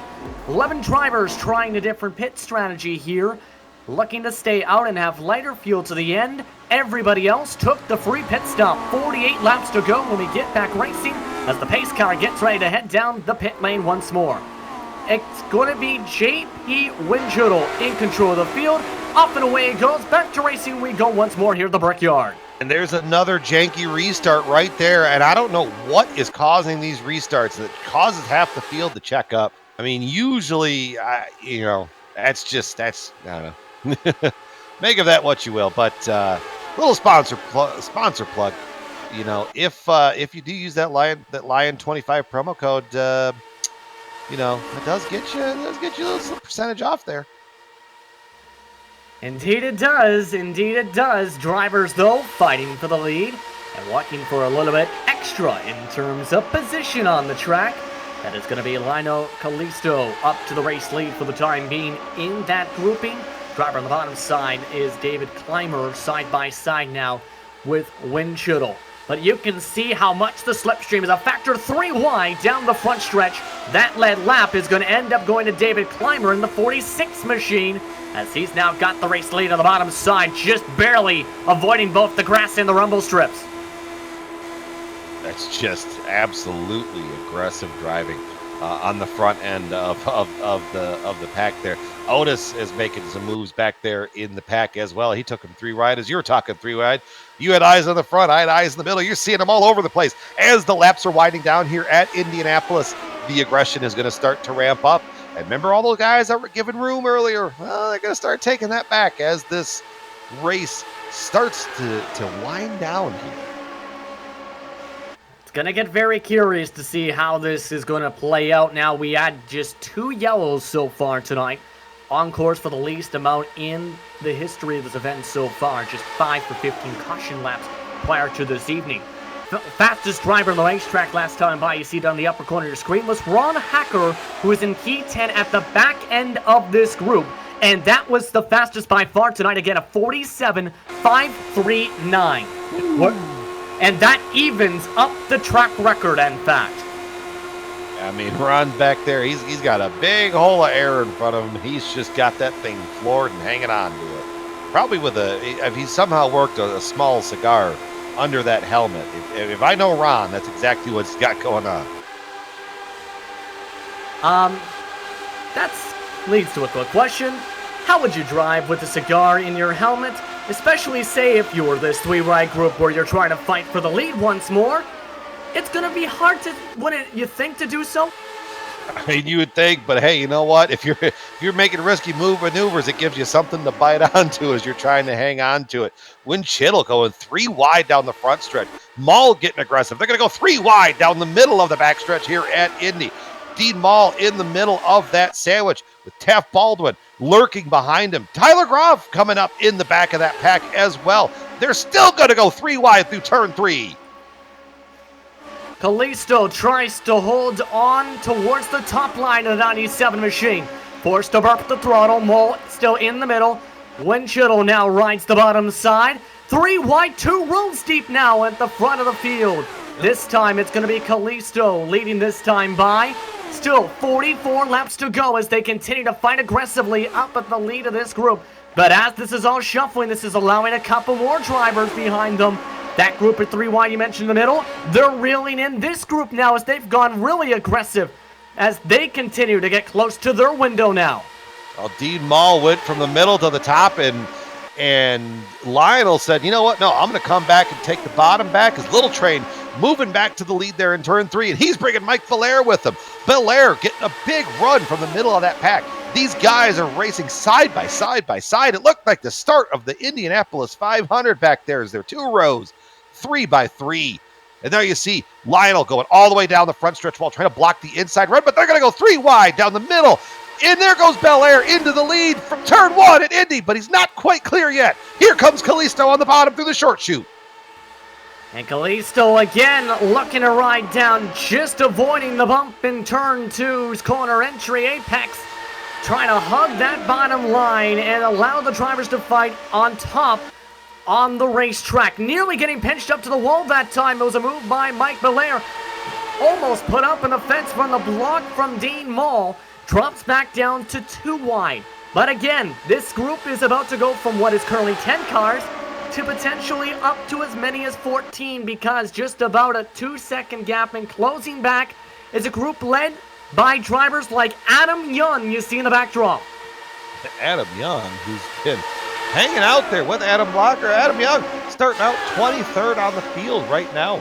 I was going to say the high mover, but Mike Belair, who led the last lap, remember, kids, he started 20th, and he's leading at Indianapolis. We're looking over the left shoulder here of Adam Young, looking up at the rear spoiler of Adam Blocker, and they're looking up to that big pack in front of him going, okay, how are we going to catch these guys?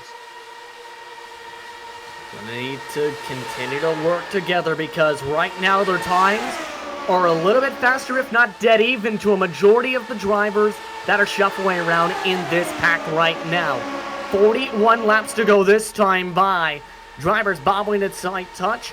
Amongst the other big movers that are in this group, Frank Beeser plus 14. Tyler Graff is up plus 4 from the start.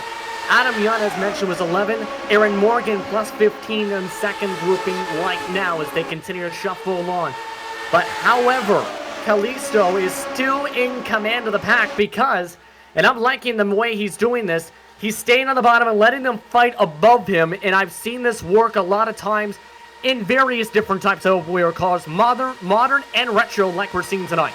Well, really good here at Indy too. If you kind of let the car float up off of the corner, you're not choking it out, and you're still trying to maintain that run. But especially down the front stretch, you're using the wall as kind of its own pick. That way, you know you can't get to them on the inside. So what you're doing is going, okay, you want to pass me, you're going to have to go the long way around. But with these cars, I mean, the runs that they're getting, here comes Beeser trying up to the outside there. He's trying to work that top lane going down the front stretch. It's not quite there working for him into turn one, because here comes Maul back to the inside as you've got Belair and Kalisto just running it side by side, just like the front part, or the first part of this race where you saw Otis and Saunders running that side by side just like that. But here comes Maul down the backstretch. And again, near 3 wide, these drivers wanting to fight aggressive and fight for as many positions as possible. Again, they're going to have to come down in the next few laps or so. They didn't take the free pit stop under the caution flag at the halfway point of this race. Kalisto, a little bit of a slide down to the bottom side, again using that lines of pick. But again, what's been hurting him for the lead laps the past few times, that headwind. They're again driving straight into the strong 14-mile-an-hour winds from the south down that front stretch. Really getting those cars unhappy in turn one and turn three. Turn one, you got all the wind on that nose, and that's what's going to force it down. Coming down the backstretch, though, you got a 14-mile-an-hour breeze blowing at your back. You're going to get all sorts of speed there. As there you see Belair trying to make the outside work of Kalisto, but Kalisto sticking to his guns, sticking on that bottom lane. And you're not kidding about the speed. Here's the differential. For turn one entry, drivers are going up to 189 plus miles an hour. Down the backstretch, they're going up to 196 from the wind behind them.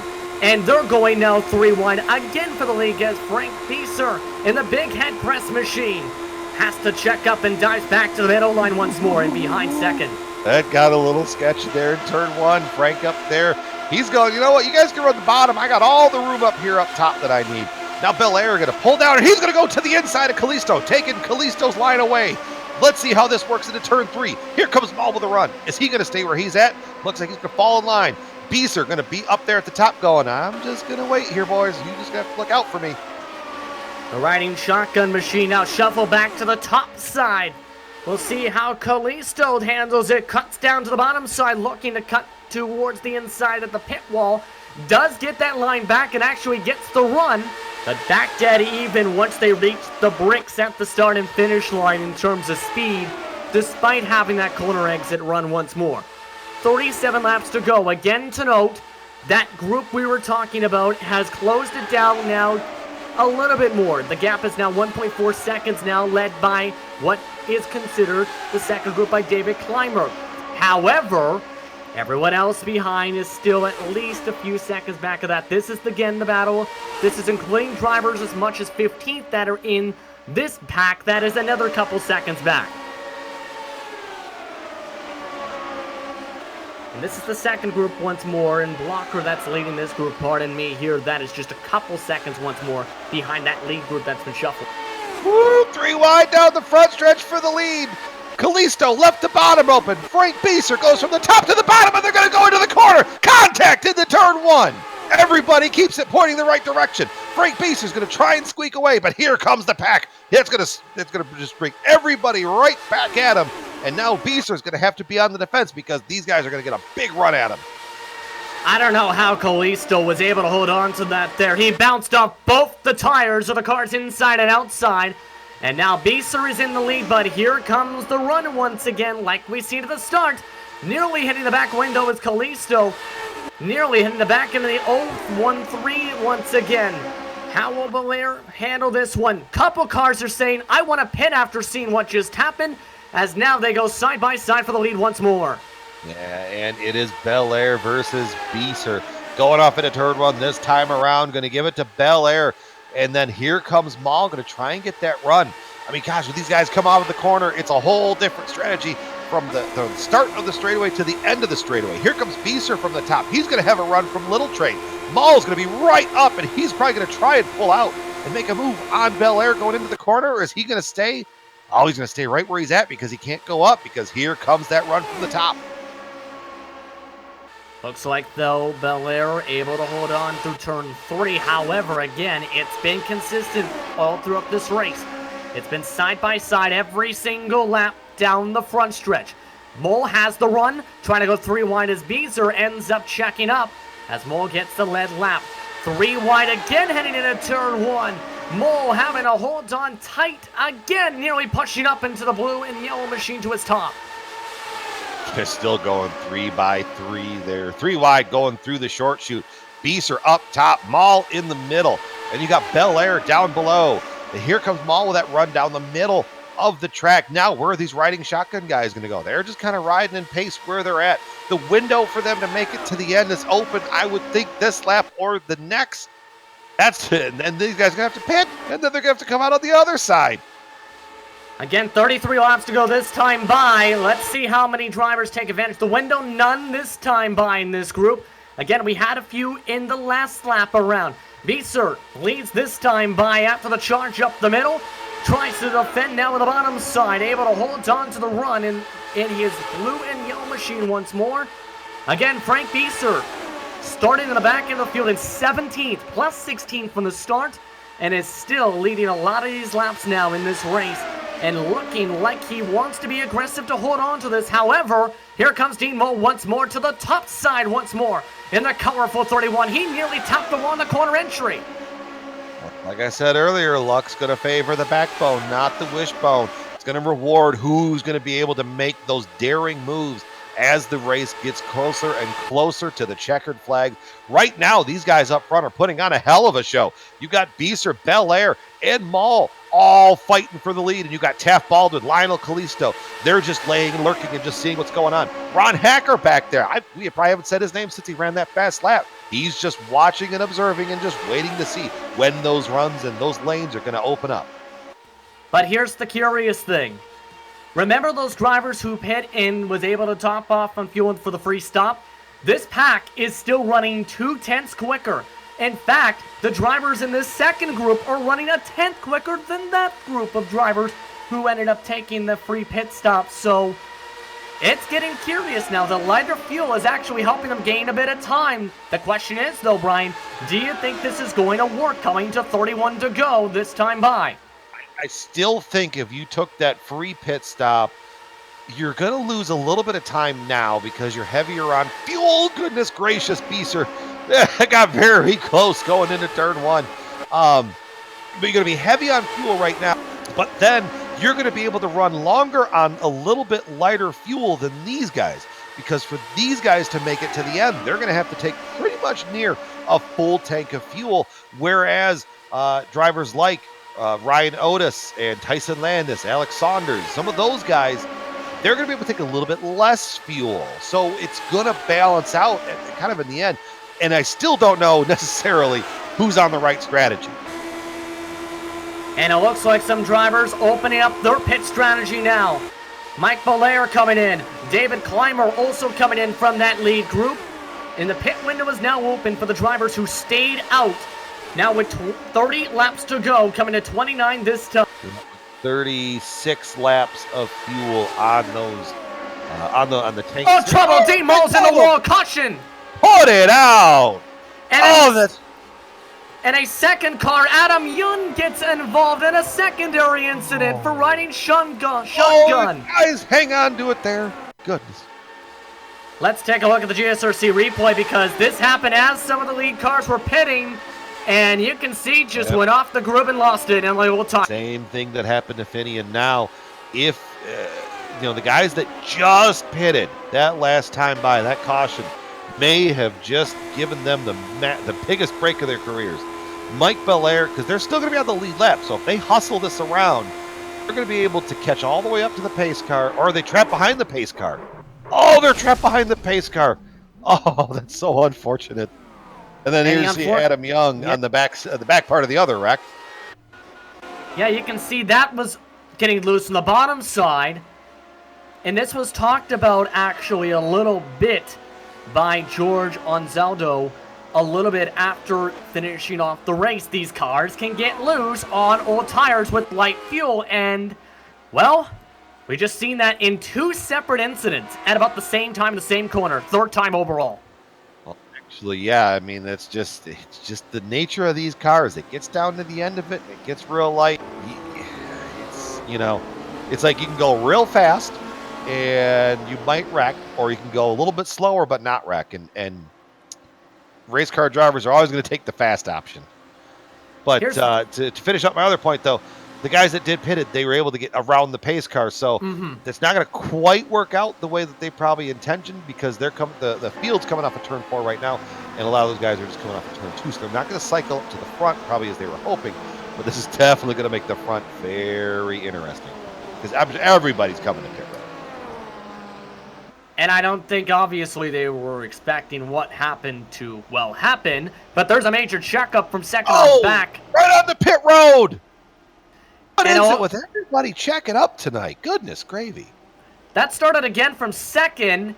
And just a secondary moment where it looked like Hacker checked up hard. That allowed Winchittle to check up, and he lost it, also collecting Blocker for some damage there. And Blocker suspension's damage. Take a look at... Just, what in the world, Brian? That was a thing.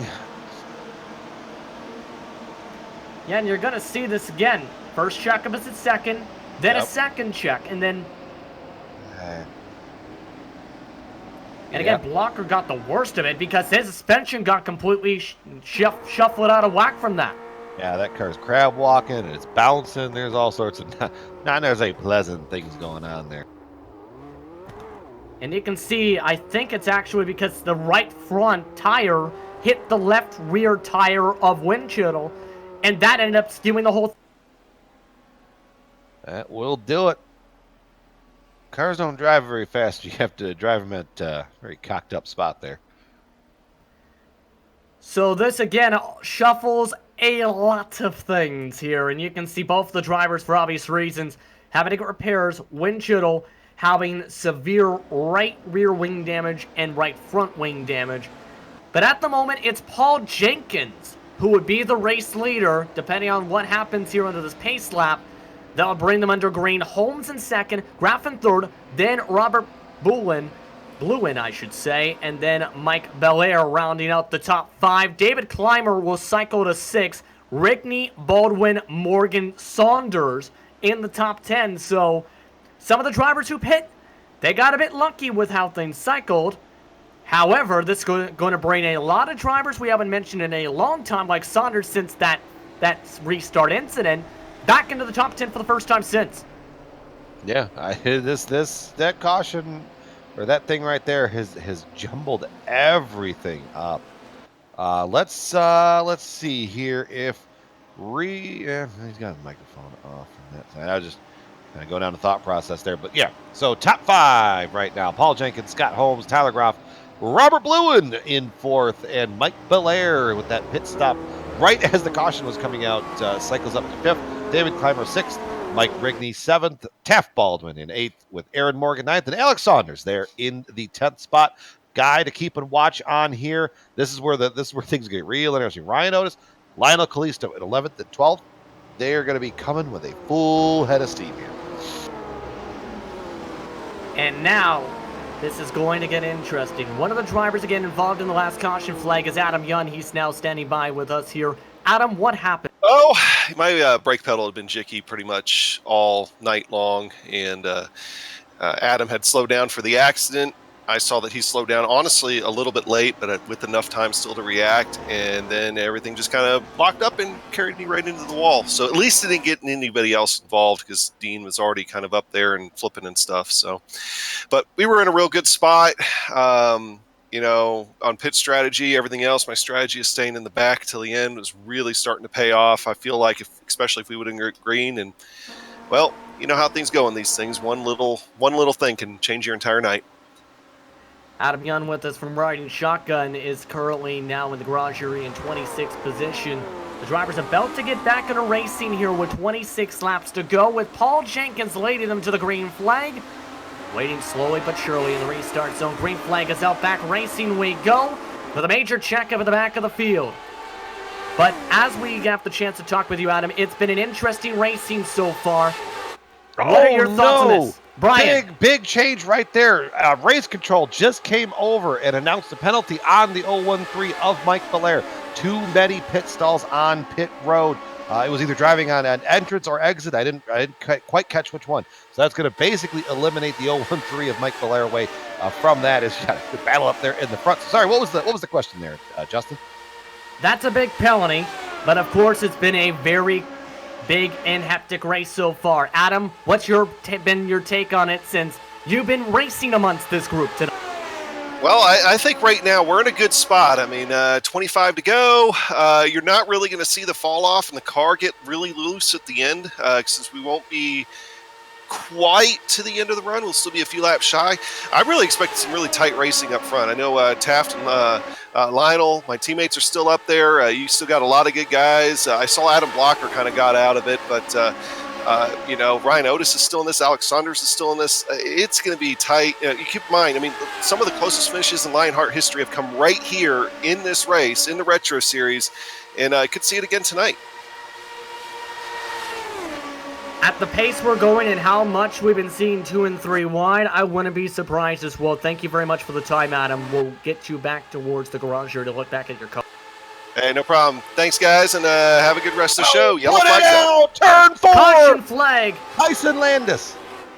And it And looks like the 44 as well. And Landis was around 14th and was having a problem dropping back in the 58 machine, but a green machine of Eric Block hit tire to tire, bounces him around, and bounces a couple cars off the walls and each other. That was a very strange start to the incident. Oh, yeah. I mean, watch, you're going to see this right here. Everybody's going to kind of go into turn 3 and then just go high. And then he's up there in the wash. The other car checks up, and he tries to react, and it's just chaos from there. And we'll take a look again from above. Again, Eric Block making tire contact, but there was again an air bystander in there is, and one of the John Player style paint schemes we've seen there that got ping-ponged around. Didn't see the exact number, but you're going to see it right here. Just nowhere for that second car on the bottom. That's just unfortunate. You just find a spot, you try to find that gap where no one's going to be, and then right at the last second, someone rolls up to where you need to be.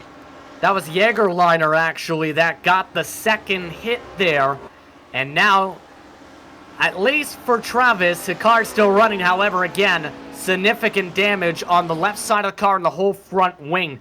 The bright side is, remember Belair just served that drive-through? This might actually help him. Definitely going to keep him close to it, but not to be able to recover. It's still going to be in the back of the field, yes, but on the bright side, it's better than being 37 seconds back, Rob. That's very true. And of course, back under caution now for 23 laps to go this time by. Take a quick break. When we come back, we'll have racing action once again for the Lionheart Retro Series, presented by Butt Kicker, and the Butt Kicker Indy 250. Tyra Graf is in the lead.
The Sim Pit is an entertainment channel dedicated to the world of simulated motorsports. The Sim Pit is a leader in providing the sim racing community with news, reviews, interviews, DIY pieces, and instructional videos to make sim racing a better experience for all. Check us out at thesimpit.com or go to YouTube and just search for The Sim Pit.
Welcome back, everyone, to Indianapolis Motor Speedway for more coverage of the butt kicker Indy 250.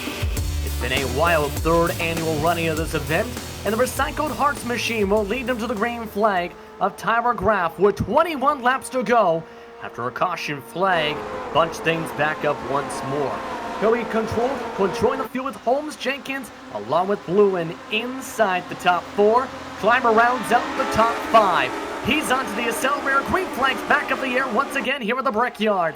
And a clean restart, the cleanest we've seen all day inside the top 15. And much better restart there from everybody. Oh, yep. Race control just announcing a drive-through penalty for the 66 of Eric Block for avoidable contact, which, I mean, they caused the wrecks. I mean, that's pretty straightforward and easy call from that standpoint. Again, Eric Block was the driver who had the tire-to-tire contact before causing that what turned out to be a too significant car involved wreck. But right now, Graf is controlling the bottom side. Scott Holmes is in second, controlling the top side.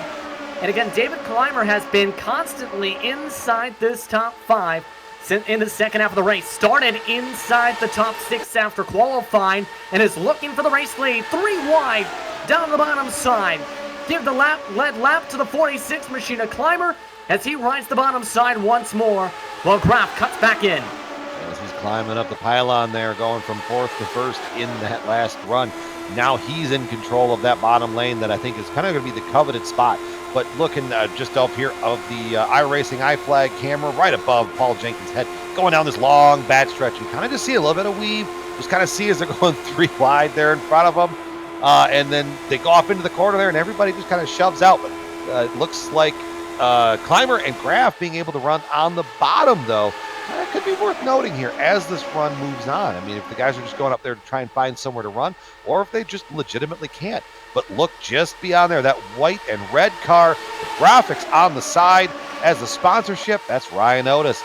The pole sitter tonight had the early run, the early battle with Saunders, that purple machine that's right there in front of him as well. And they're just slowly working their way back up. So I don't think we've seen the last of the 95 or the 13.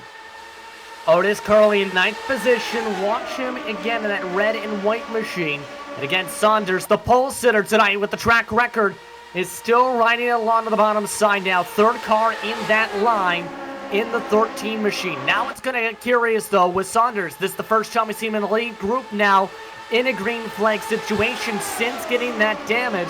How will it affect him to try and make moves, do you think, if at all, as we continue to see Graf make moves now on Clymer to lead this lap? That front wing is bent up. And he's making it work, though. So, I mean, if he's made it work to this point, I can't imagine that, magically being out front is going to make that all that much worse. Currently, the lead group includes 10 drivers within 7/10 of a second. They're trying to break away from drivers like Ken Hacker and Frank Bieser, who went 11th and 12th in that second pack in the middle of your screen. Again, drivers shuffling to the bottom of the racetrack. Taft Baldwin wants to try and make the outside work for riding shotgun. And that time rides up the racetrack. Again, bottom line, the preferred line at this point of the run so far through the short chute. But Graf not having a draft will be freight trained on the high side, make it 3 wide as David Clymer again wants to lead the lap and does. Yeah, he definitely made room down the middle. Pardon me, coming through as Clymer gets back up top onto the lead here, coming up this end of the track, the south end of the speedway, if you will.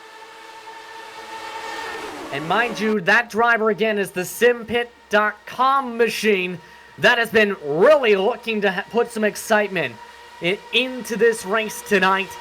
Has been in the far 20s at some points, in the top 20, I should rather say, with some of the strategy. But now, since really getting on the right cycle with the luck of the cautions, he's now looked very confident in that 46 machine. That time, though, bobbles on the bottom side and nearly headed towards the inside. Yeah, and now that's going to get Tyler Graf away to get a run and get up to there. But with Graf came Baldwin. Baldwin to the outside of the lead in turn 1. Not going to quite be able to make it stick from up there. But down the short chute there between 1 and 2. Through turns 2. Right now, Graf still leading off of the corner. But here comes that run from the top. But look at how the sky's turning out. You can see it's getting darker. The clouds have come out. The track temp has dropped about 10 degrees from where it's been much of the race so far, coming to 15 laps to go. The grip levels are picking up in the late going. Well, and it's always funny how that works out. The grip gets better right as guys get more aggressive and they get a little bit more opportunities to be brave. As here we go, 3 wide down the front stretch yet again. This time Baldwin shooting up the middle. He's got Holmes right behind him. Ruff way up top. Let's see how that works for him. But he's going to be able to hold on to P2 at least through turn 1. Down the short chute here. You've got Clymer on bottom there in the 3rd position. Taft Baldwin leading. You've got the 67 there of Scott Holmes. Alex Saunders in that purple machine just behind it. They're still going to try and go 3 wide as we're looking on board from Saunders. He's trying to figure out his way through there. He's going to stick to the bottom, trying to move himself up into that conversation for the win. And still trying to follow along. You see how much speed they're carrying. They're going to keep picking up, though, because with the more grip means these cars can also run a bit faster in a straight line heading into the set corners. This time, Baldwin gets the run to lead the lap. 14 to go this time by as they're 3 wide once more. Again, Scott Holmes trying to make the top side work. And the STB blue machine. Oh, car bubbles. Problems, put it out! And a big wreck. Callisto involved. Multiple other drivers involved. Caution flag is out. But it looked like the worst that got it. Again, drivers like Morgan, Hacker, who are in the back end of the lead group into the short. I mean, I think Saunders got shoved or pushed or something. And then once it made that reaction and the car hit the apron down there below the short chute, that just de-wedged it. He went shooting straight back up. Kind of just like what we saw earlier with Finian and then Maul. And I think this is going to be on board here. He's going to get this run down the bottom. Yeah. He definitely made contact with the side pod. And you can see the results there. Let's take a look at this from an error on board. And this is towards the back end. This is Mike Belair, who was way behind, trying to battle side by side, then sees, oh, smoke. Yeah, it just kind of, I'm looking at it again, and I feel like, oh, Tyler came down, and Saunders kind of came up just a little bit. I feel like that's what kind of contributed to that accident. But now, I mean, with race control's eyes looking on, you know, if you're Tyler Groff there, you're a little nervous in that position. Groff still in 4 for the time being. You can see on board, see that contact with his left side pod before what is going to be at least 4 or 5 drivers involved, with the caution flag coming to 12 to go. And this would get us around to, if not dead even, with the minimum caution record for the track with about 5 and 15 total laps on the track. But that's going to mean David Clymer's now in control of the field. Scott Holmes second, Baldwin along with Groff for now in 4th, and Paul Jenkins inside the top 5. Also keep an eye on the driver in 6th position. We haven't talked much about him. Mike Rigney is plus 21 from the drop of the green flag in P6 in the 00 now. Just a great race here at the old Indianapolis Speedway. As you see Rigney there, starting 27th up to 6th right now. Not the hard charger. No, hold on. No, he is. I was looking up. Scott Holmes started 22nd to 2nd. It's 20, but then by 1 spot right now, Mike Rigney is the hard charger. So he's gained the most spots so far. Here's the biggest positive gains and losses on the left side of your screen. You can see drivers as high as 20 positions in a lot of cases, but drivers like Saunders after that losing 15 plus. Callisto involved in that one, losing 15 spots from their starting position. A lot of drivers now falling down that pylon. And overall at the moment, just about 15 drivers still left on the circuit. It's a race of attrition here at the Indianapolis Motor Speedway. Just, we knew that this had the possibility to be that way. You get this pack racing, you get that mentality of it. I mean, that's just where, these accidents are just going to end up happening. when you're close quarters and everything like that, it's just sometimes you just got nowhere to hide, nowhere to run. And at the same time, you don't want to be that person that, while hiding, has someone find you and drop a car on top of you or something with bad luck or anything like that, to say the least. We're going to have a restart, though, with 10 to go. Mind you, there are no green-white checkers in this series, so there is the chance this race finishes under caution. That happened last season, coming to the finish of this event. That race last year was where Saunders won the butt kicker Indy 250. But when they did come to the green, it was Wardlow that won by just under 0.2 of a second over the man in P7 in Ryan Otis. So there's a lot that can happen here, Brian, is what I'm trying to say. Oh, yeah. Just because you got 10 laps to go, that's 25 miles here around Indy. That's still a long time for something to happen here. I mean, we are going to be restarting with that in mind. And I would say, because we don't have the green-white checkers, you're probably looking at your point of no return lap is about 4 to go, is probably where you're not going to be able to get this race restarted. So that could change your mindset. You can't really necessarily afford to wait till the last lap and try and act on the element of surprise, because if you get to 2 to go, there's a caution. And then you're stuck where you're at. Or, because all you got to do is get to that white flag, and as soon as the leader takes the white flag, all bets are off. And that's when I think this thing, if we can get to that point, is going to get real crazy. I mean, either way, at 10 to go, I think we're going to see a lot of crazy here, depending on how things cycle out. We've seen 3 wide battles into turn 1 and 3, a majority of the night so far in this race. Will that be the case heading towards the checker flag? We're going to have to wait and see. Again, David Clymer is in control of the field in the sim pit machine. Again, he'll be followed here by Holmes, Baldwin, Groff, and Jenkins, rounding out the top 5 as they work their way to the short chute in 3 and 4. Who are you keeping an eye on real quickly, Brian, for this restart? Looking at Tyler Groff there in the 4th spot. I feel like he's got the moves to be able to make it work, but I'm still keeping an eye on Otis. He survived a lot, started from the pole, went to the back, and worked his way back up there. So I'm looking at Ryan Otis in that white and red, very familiar paint scheme here around the Indianapolis Motor Speedway if you are an Indy fanatic from a historical standpoint. Pace car is off. Race cars are off. David Clymer is off and away with a big jump to the green flag. 10 laps to go for the butt kicker Indy 250. Clymer getting that big jump, but you know, if anybody that's run any kind of plate races, you're going to find out you don't want to be that far ahead, because what he's going to find very, very fast is he's going to find some company, and here they come. They're going to try and split him. He's going to try to defend. Clymer to the bottom, and here they go. Baldwin and Holmes going to the outside. Groff looking for a spot to go, and he's bringing Paul Jenkins with him, going into 3. It was a difference of 5-6 miles an hour coming off turn 2 to allow that pass, and Taft Baldwin's now in control of the field. How long can he hold on to the race lead is the question now. Still 9 laps to go on the racetrack as he rides the bottom side. Holmes works the outside. Make it 4 wide coming down the front stretch. 4 wide down the front stretch across the yard of bricks. That time, give it to Tyler Groff. He's got the 46 to his inside. He's making it work, and everybody makes it work through turn 1. 4 wide at Indy is an amazing thing. They're still about 2.5 wide. Gonna be 3 wide now for second spot. Groff trying to hold on to the middle. Clymer holds on to the bottom spot for now. Trying to work on the top side still with Scott Holmes. He was trying to use that line all race long. Paul Jenkins now trying to find a way through.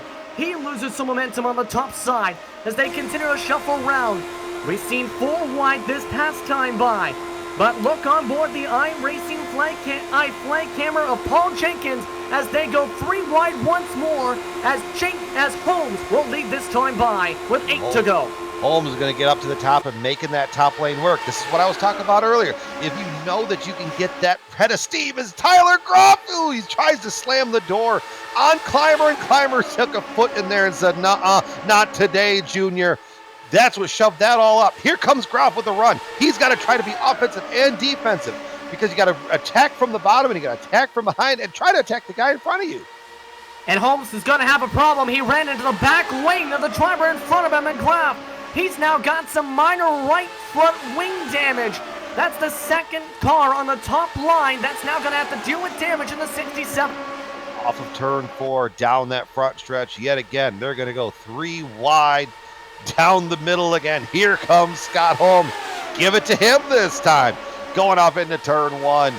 They're still trying to sort out who's going to decide. I think the players are made right now at the front end of this field, but I still think that, you know, there still could be a surprise that jumps out of there. Look at that Mike Belair back there. Remember, he got that drive-through penalty. The caution saved him. You were right, Justin. And now he's back up sniffing the lead pack. Last time by a 47.509, and still trying to find a way to cut through there. Still 2-3 wide at the front of the field. 6 laps to go this time by for the butt kicker Indy 250. Climber still trying to find a way to hold on to the bottom side to defend, but Baldwin again gets the run off the corner. Carr still trying to shuffle on. Graff looking to be the most aggressive in the 26 machine into the middle line, back to 3 wide to the towards the short chute once more. Well, remember Tyler Groff in there. He's got no dog in the championship fight. He's just here for the title, or for the prize and the glory of winning at Indy. He's settled himself back down, slipping up through the middle there. Was 4th on the last go-around, or 5th actually, and now he's working his way back up, trying to pull a little bit of draft, coming down the backstretch into turn 3. This is where I was talking about earlier, guys. Oh, and Tyler Groff goes around with the wiggle, and the caution is out. And now this is going to get interesting. Scott Holmes involved. Caution is out, coming up 5 to go. And we might have not reached the point of no return, so this might get interesting after Graff lost control with a bobble in the middle of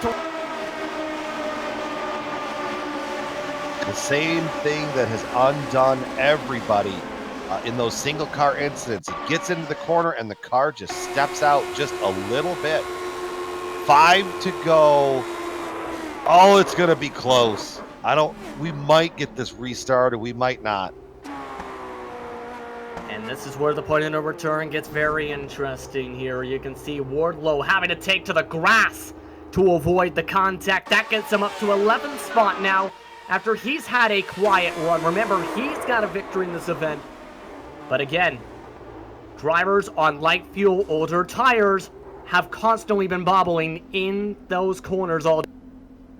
It's going to be curious to see here. You know, they're on 5 to go.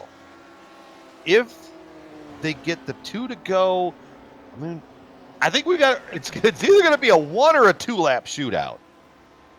And either way, that's going to be a lot of hecticness here. If you're Climber now, who is going to be the control car if we do restart here, what do you do? Because we've seen how much he's trying to jump in front, but how much the drivers behind have reeled him back in by the time they've reached turn.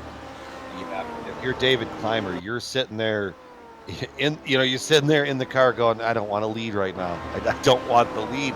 You just have this very nauseous feeling in the pit of your stomach because you know you're just a sitting duck up there. There's no amount of restart that you can do that's going to give you the advantage that you need to get away. So you know that they're going to come running. The question is, how aggressively can you defend? Because there are rules in the rule book against blocking and very, very aggressive maneuvering. So it's just pit of the stomach. So if we're 4 laps to go, I think it's gonna be a 1 lap shootout at Indy. Here's the thing though, majority of the time so far tonight we've seen only about, I'd say 2 or 3 pace laps at the most. So this again might be as high as 3.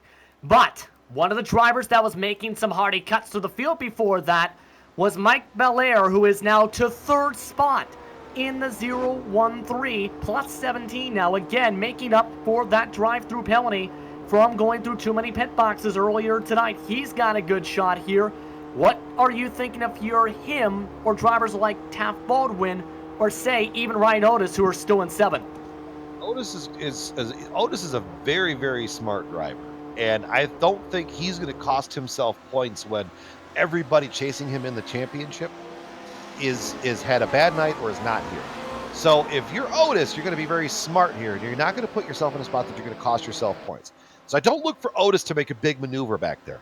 Where I think the big run could come from could be Paul Jenkins, Mike Belair, Ken Hacker, or Mike Rigney. That's where if you get these guys stacked up in front of them, you can see that huge run of momentum. But I think still this race could come down to Clymer, Baldwin, and Belair. And what it's going to break down to is off of turn 2, who's going to get the run. Now here's one thing to note. You can see that ticker that is off the pace car for that 4 to go total. The drivers getting across the stripe are coming to lap 98, it looks like this time by, though. 1 degree, 2-lap shootout. So it is, yes indeed, going to be a 2-lap shootout for these cars. Well, that changes it around. Now, if you're Clymer, you could rest assured, because if you're going to get 2 laps out of it, then you know it's going to be a little bit okay. You might be able to lose some position, but then you know you can attack back. I still think, though, I mean, you could see a surprise run from someone in that back half of the top 10. I just don't know how this is going to shake out. It's going to be very exciting. I think Belair could definitely be in the power position, because if Clymer and Baldwin get side by side, that's going to punch a huge hole in the air for Belair to get a run. Now, the problem that Belair is going to run into is what you do when you get that run. It's kind of like a dog chasing a car. What happens after you catch the car? Well, you hit the car. That's one way to make passes, go through them. I think I missed the metaphor. But in all seriousness, we're about to have a crazy one. It's going to be good. Hold on to your hats, everybody at home. Do not get up. If you have to go to the bathroom, hold it. I promise you, this race is going to have a thrilling conclusion here. Who's going to take the checker flag? We're about to find out. A crazy 5 miles to decide who wins the 3rd annual Butt Kicker Indy 250. About to get back underway, David Clymer in control of the field. Taft Baldwin, Mike Belair inside the top 3. Jenkins, Hacker, Rigney, Otis, and Corns round out the top 8 positions. Pace cars off the track. And let's see how Clymer handles this one. He's been early a majority of the restarts tonight. This time he'll stack them up. Green flags up in the air. We're racing once again at the Brickyard. 2 laps to decide it.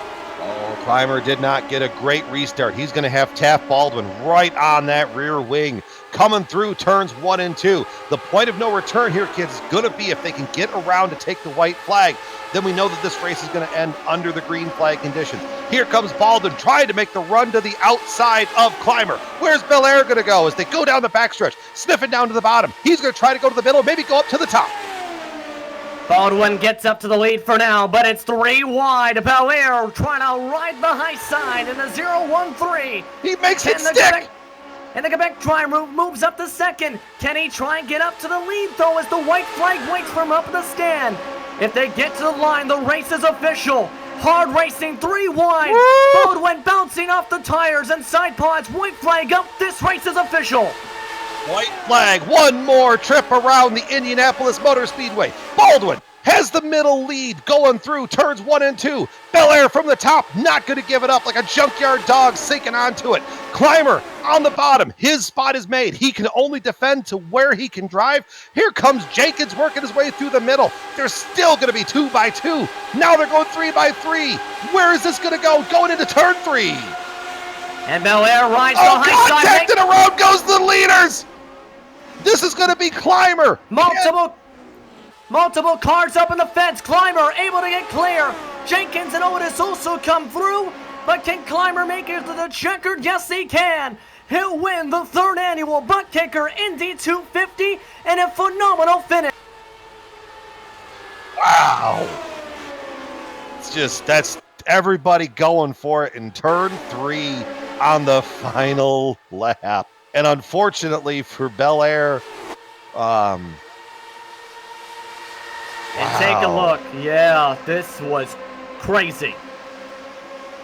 There you see, it's just hard racing. I mean, they're trying to go through the corner, and it's just a little drift up. I thought Belair was going to get away from it. Instead, he got the absolute worst of it. Oh, man. But for David Clymer, that, I believe, is the first league win for him in the Lionheart Series. So and to quote my favorite, Paul Page from the ABC Wide World of Sports, there you see the agony of defeat. And when we come around and point the camera at David Clymer, you're going to see the thrill of victory as David Clymer gets to celebrate on the front stretch of the Indianapolis Motor Speedway, having won here at the crown jewel event of the Retro Series season.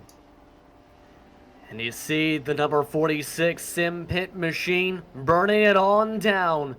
David Clymer, the California region driver, able to come away with the race victory by .172 at the time of the strike. So he'll get the chance to celebrate here on the iRacing Esports Network and Global SimRacing Channel. The post-race coverage is coming up after these messages. You're watching the Lionheart Retro Series, as well as the butt kicker, Indy 250. David Clymer gets the victory.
Welcome back, everyone, to the Indianapolis Motor Speedway in Speedway, Indiana, after a wild edition of the butt kicker Indy 250 in the Lionheart Retro Series here on the iRacing Esports Network and Global SimRacing Channel. Justin Prince alongside Brian Yazik. I'm Jed Jahman as the director as we get all set for post-race coverage presented by Plasma Tracks. If you're struggling to find something for the person who has everything, do I have a website for you? Plasma-Tracks.com not only produces original track wall art, motorsports trophies, home decor, and motorsport fabrication is also available. Words cannot do justice, to say the very least, to the uniqueness of their wares. The only way to fully appreciate their artwork is to see it for yourself. But be warned, when visit, and next thing you know, you'll be trying to convince your spouse why you need a Plasma track wall art hanging in your living room. See it all at plasma-tracks.com and use the promo code LRS2019 to get 25% off your offer. With that, it's time to look at your final rate results. These again unofficial, presented by, well, it just so happens to be SimPit. The SimPit machine comes away with the checker flag by just about 0.2 of a second. That is a race record for Paul Jenkins. Ryan Otis came away third with Ryan Corns in the top four. Eric Block, remember, he had to serve a penalty after having avoidable contact, with that big one moved up to fifth. Robert Bluin finished in sixth. He had a rough race. At one point, he was actually a lap down after taking an early pit stop. Dustin Wardlow finished in seventh. James Paulson eighth. Mike Rickney in ninth. And Taft Baldwin, who was in the conversation for the race lead, had that contact with Mike Belair, Brian, but finished in 10th as a result after that crash. Yeah, Blair there in 11th, Ken Hacker in 12th, Travis Yeager Liner in the unlucky 13th spot with Chris Lanini 14th, doing the best he could with wing damage most of the race. Tyler Graff, unfortunately succumbing to what everybody that had those single car incidents did, running out there at 15th. 16th to Scott Holmes. Just a cutting story for him, too, being up at the front most of the race. Ron Hacker, 17th, with Frank Vieser, 18th. 19th to Alex Saunders, and Lion Little Train Callisto in 20th. Aaron Morgan came away 21st, 14 laps down. Then a lot of drivers, 25 on back. Tyson Landis, JP Winchell, along with Adam Blocker in 24th. Dean Mall was in the conversation at one point, finished 29th. Adam Hyun, we talked to him after his incident, finished 30 laps down as a result, was as high as around the bottom part of the top 10. Falling behind is Finian Dacuna in 27th. Remember, he was a part of the lead group who was trying a different pit strategy after the first caution on lap 12. Chad Dalton finished in 28th, with George Ozaldo, the league owner, coming away 29th, was involved in that first crash, a part of the second grouping. Joshua Gaiman in 30th, and Cody Eldred rounds out the 31 drivers who entered the 2019 edition of the Butt Kicker Indy 250 here today. But a crazy race is going to lead to a lot of celebrating from a man who came away with the victory today and is about to join us here in the broadcast booth. It is David Clymer, who takes the checker flag in the third running of the Butt Kicker Indy 250. David, how does it feel to win tonight's action here in the Lionheart Retro Series? Oh, this is awesome. Pack racing is not my favorite kind of racing, but I'll take a win wherever I can. I'm stoked. Now let's talk about how the race went, because of course you were a part of that lead group coming to the amongst the day. In fact, you were at some points in the top 20. But in the second half of the race, you were basically a fixture at the front with the aggression levels. How difficult was it to try and keep that up all the way until that last lap craziness we just seen? I seen a lot in practice. I seen a lot of people losing it down low, so I practiced on running low the whole race.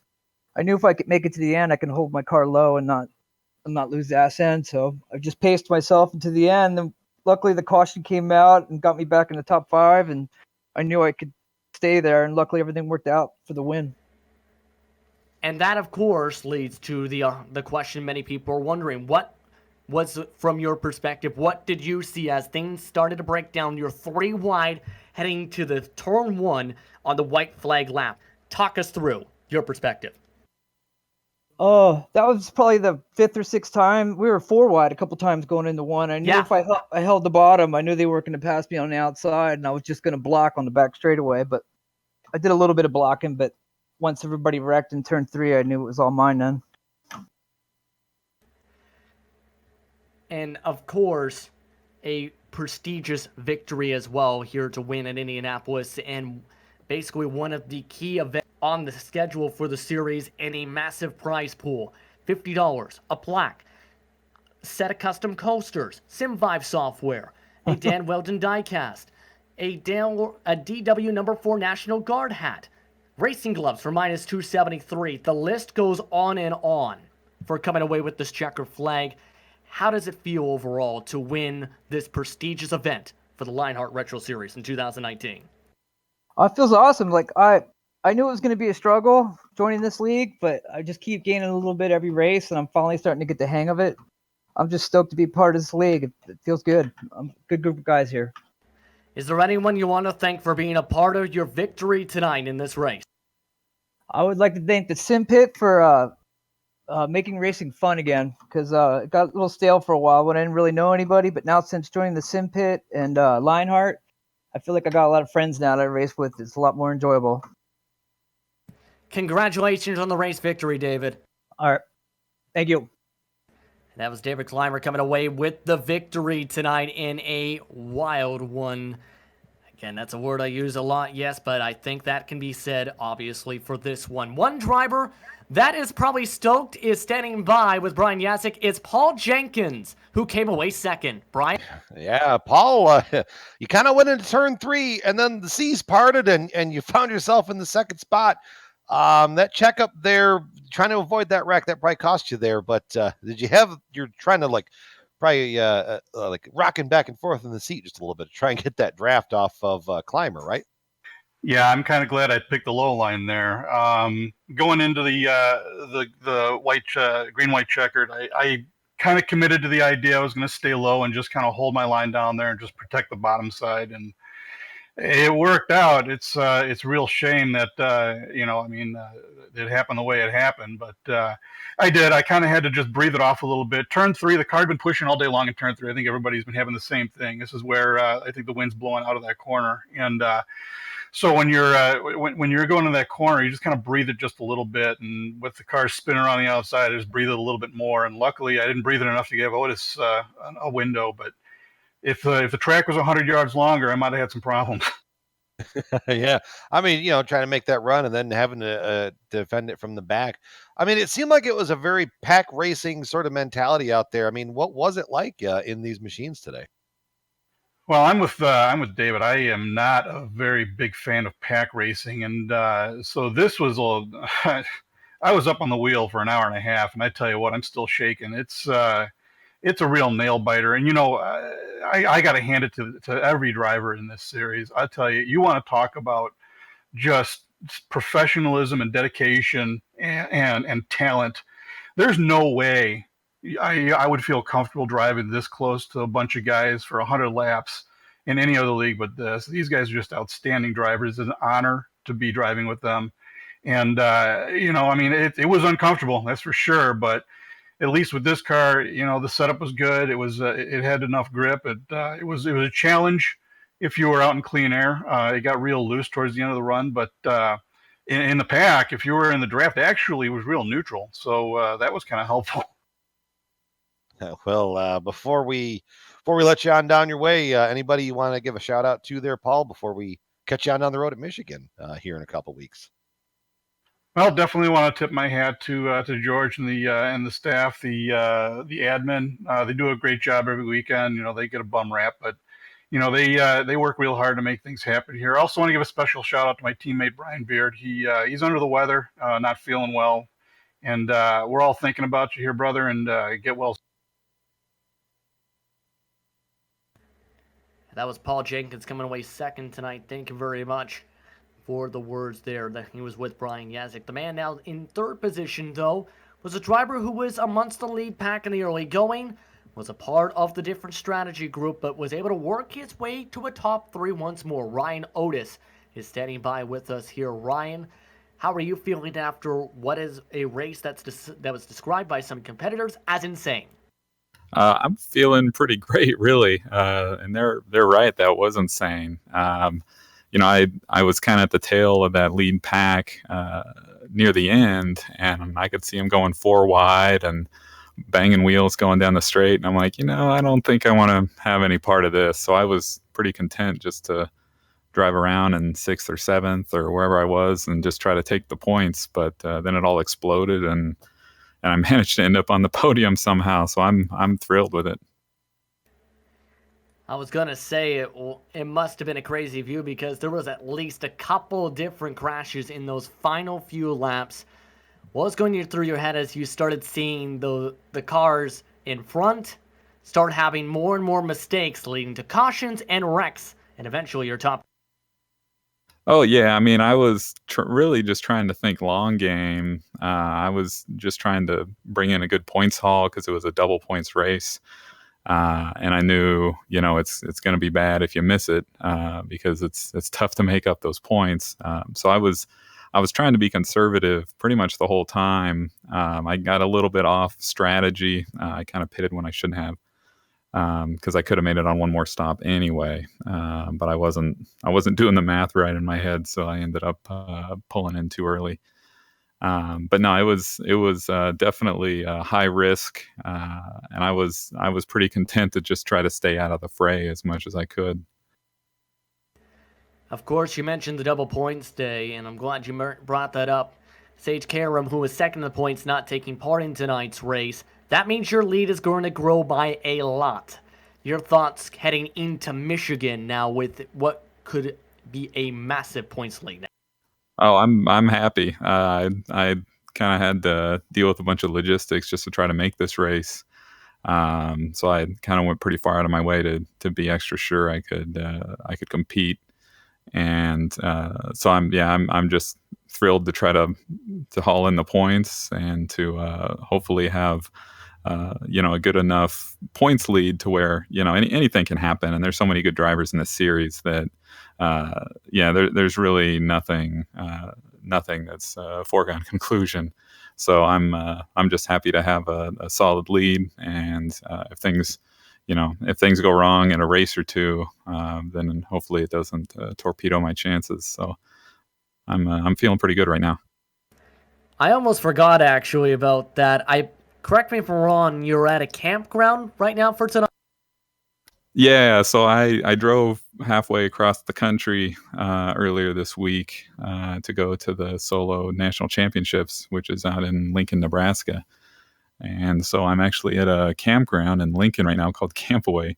And their Wi-Fi wasn't good enough to race with, and so I'm tethered to my phone, and I'm sitting in a camper with a VR headset on, probably looking ridiculous. With a sort of a temporary sim rig. I couldn't bring my whole sim rig, so I'm running on an old set of G25 wheel and pedals and stuff. I'm just thankful that it was an oval, because I don't think I could do a road course with this setup right here. It would be a tall order, that's for sure. Yeah, that sounds like a lot to try and think about. And as Brian had brought up, VR can help. But of course, as mentioned, you're back upset. But either way, you were looking strong throughout the night. Is there anyone you want to thank for being a part of your top 3 finish tonight, Ryan? Oh, I just got to thank obviously the sponsors. Butt Kicker, Sim Experience. All the guys. Minus 273, obviously. I think I got a set of gloves that I won as part of this, which is pretty cool. That makes some pretty cool gloves. Mm-hmm. I think, I got to thank, like George Anzaldo, the league organizer. He's done so much work getting everything lined up for this, and he does a lot of the work lining up sponsors and building partnerships and all that stuff. And I was pretty heartbroken when I saw he got taken out in like that early wreck. Man, that's tough. He puts in so much work, and it kills me to see him have that bad luck and just end up falling out of the race early. Yeah, it was rough to see that happen again. He was a part, I believe it was the second grouping in that incident. But on the positive note, come away with top 3 and grow your points lead. Congratulations. Yeah, thank you. Thanks, guys. It was Ryan Otis coming away 3rd tonight. And Brian, your quick final thoughts before we say goodbye and prepare for Michigan. It was a phenomenal race. And if you liked what you saw here at Indy, Michigan's just going to give us more of the same here in a couple of weeks. So stay tuned and watch us there coming up on the 19th. And I'm going to go catch my breath now. Okay, I'll let my partner catch his breath. But again, we'd like to thank one of our sponsors once again in Butt Kicker. Butt Kicker, of course, the title sponsor of tonight's race. its products add instant immersion to any game, unlike a subwoofer that moves the air. In turn, Lotus accuracy and force butt kicker products move actual mass, producing a haptic immersion that's powerful and accurate. Butt kicker products add that missing driver-to-car connection, bringing more realism and immersion to your sessions. See all the family of products available at thebuttkicker.com and use the promo code LION25 to get 25% off your order. Once again, I'd like to thank series organizer for tonight in George Onzaldo for organizing what has been a great series, as well as the many other sponsors that are on your screen right now that are a part of the Lionheart Racing Series and its family members. It's been a heck of a race tonight and a heck of a season across the entire Lionheart Racing Series and its schedules. We also like to thank our software and hardware providers that we use for a broadcast that you can see now listed up coming up on your screen, with additional thanks to Julie Lond, who provides our wonderful music. See the screen for how to get a hold of more for great work. Also like to thanks to the team today, Brian, Amjad, and Dougie. If you'd like to find more about the Global SimRacing Channel, you can find it at www.globalsimracingchannel.com, along with archived races and upcoming broadcasts. We're also on Twitter at GSR Channel and at Facebook at Global Sim Racing Channel. We're also on Instagram at GSRC_Graham. Next race, as mentioned, is at Michigan. That'll take place on September the 19th. Be sure to tune in here on the iRacing Esports Network and GSRC. We also have a lot of upcoming races here on both the network, as for the iRacing Esports Network, I should say, as well as GSRC. You can see those on your screen, as well as on our website. Make sure to mark them down in your calendar. But until next time, race clean, race hard, and we'll see you on the track next time.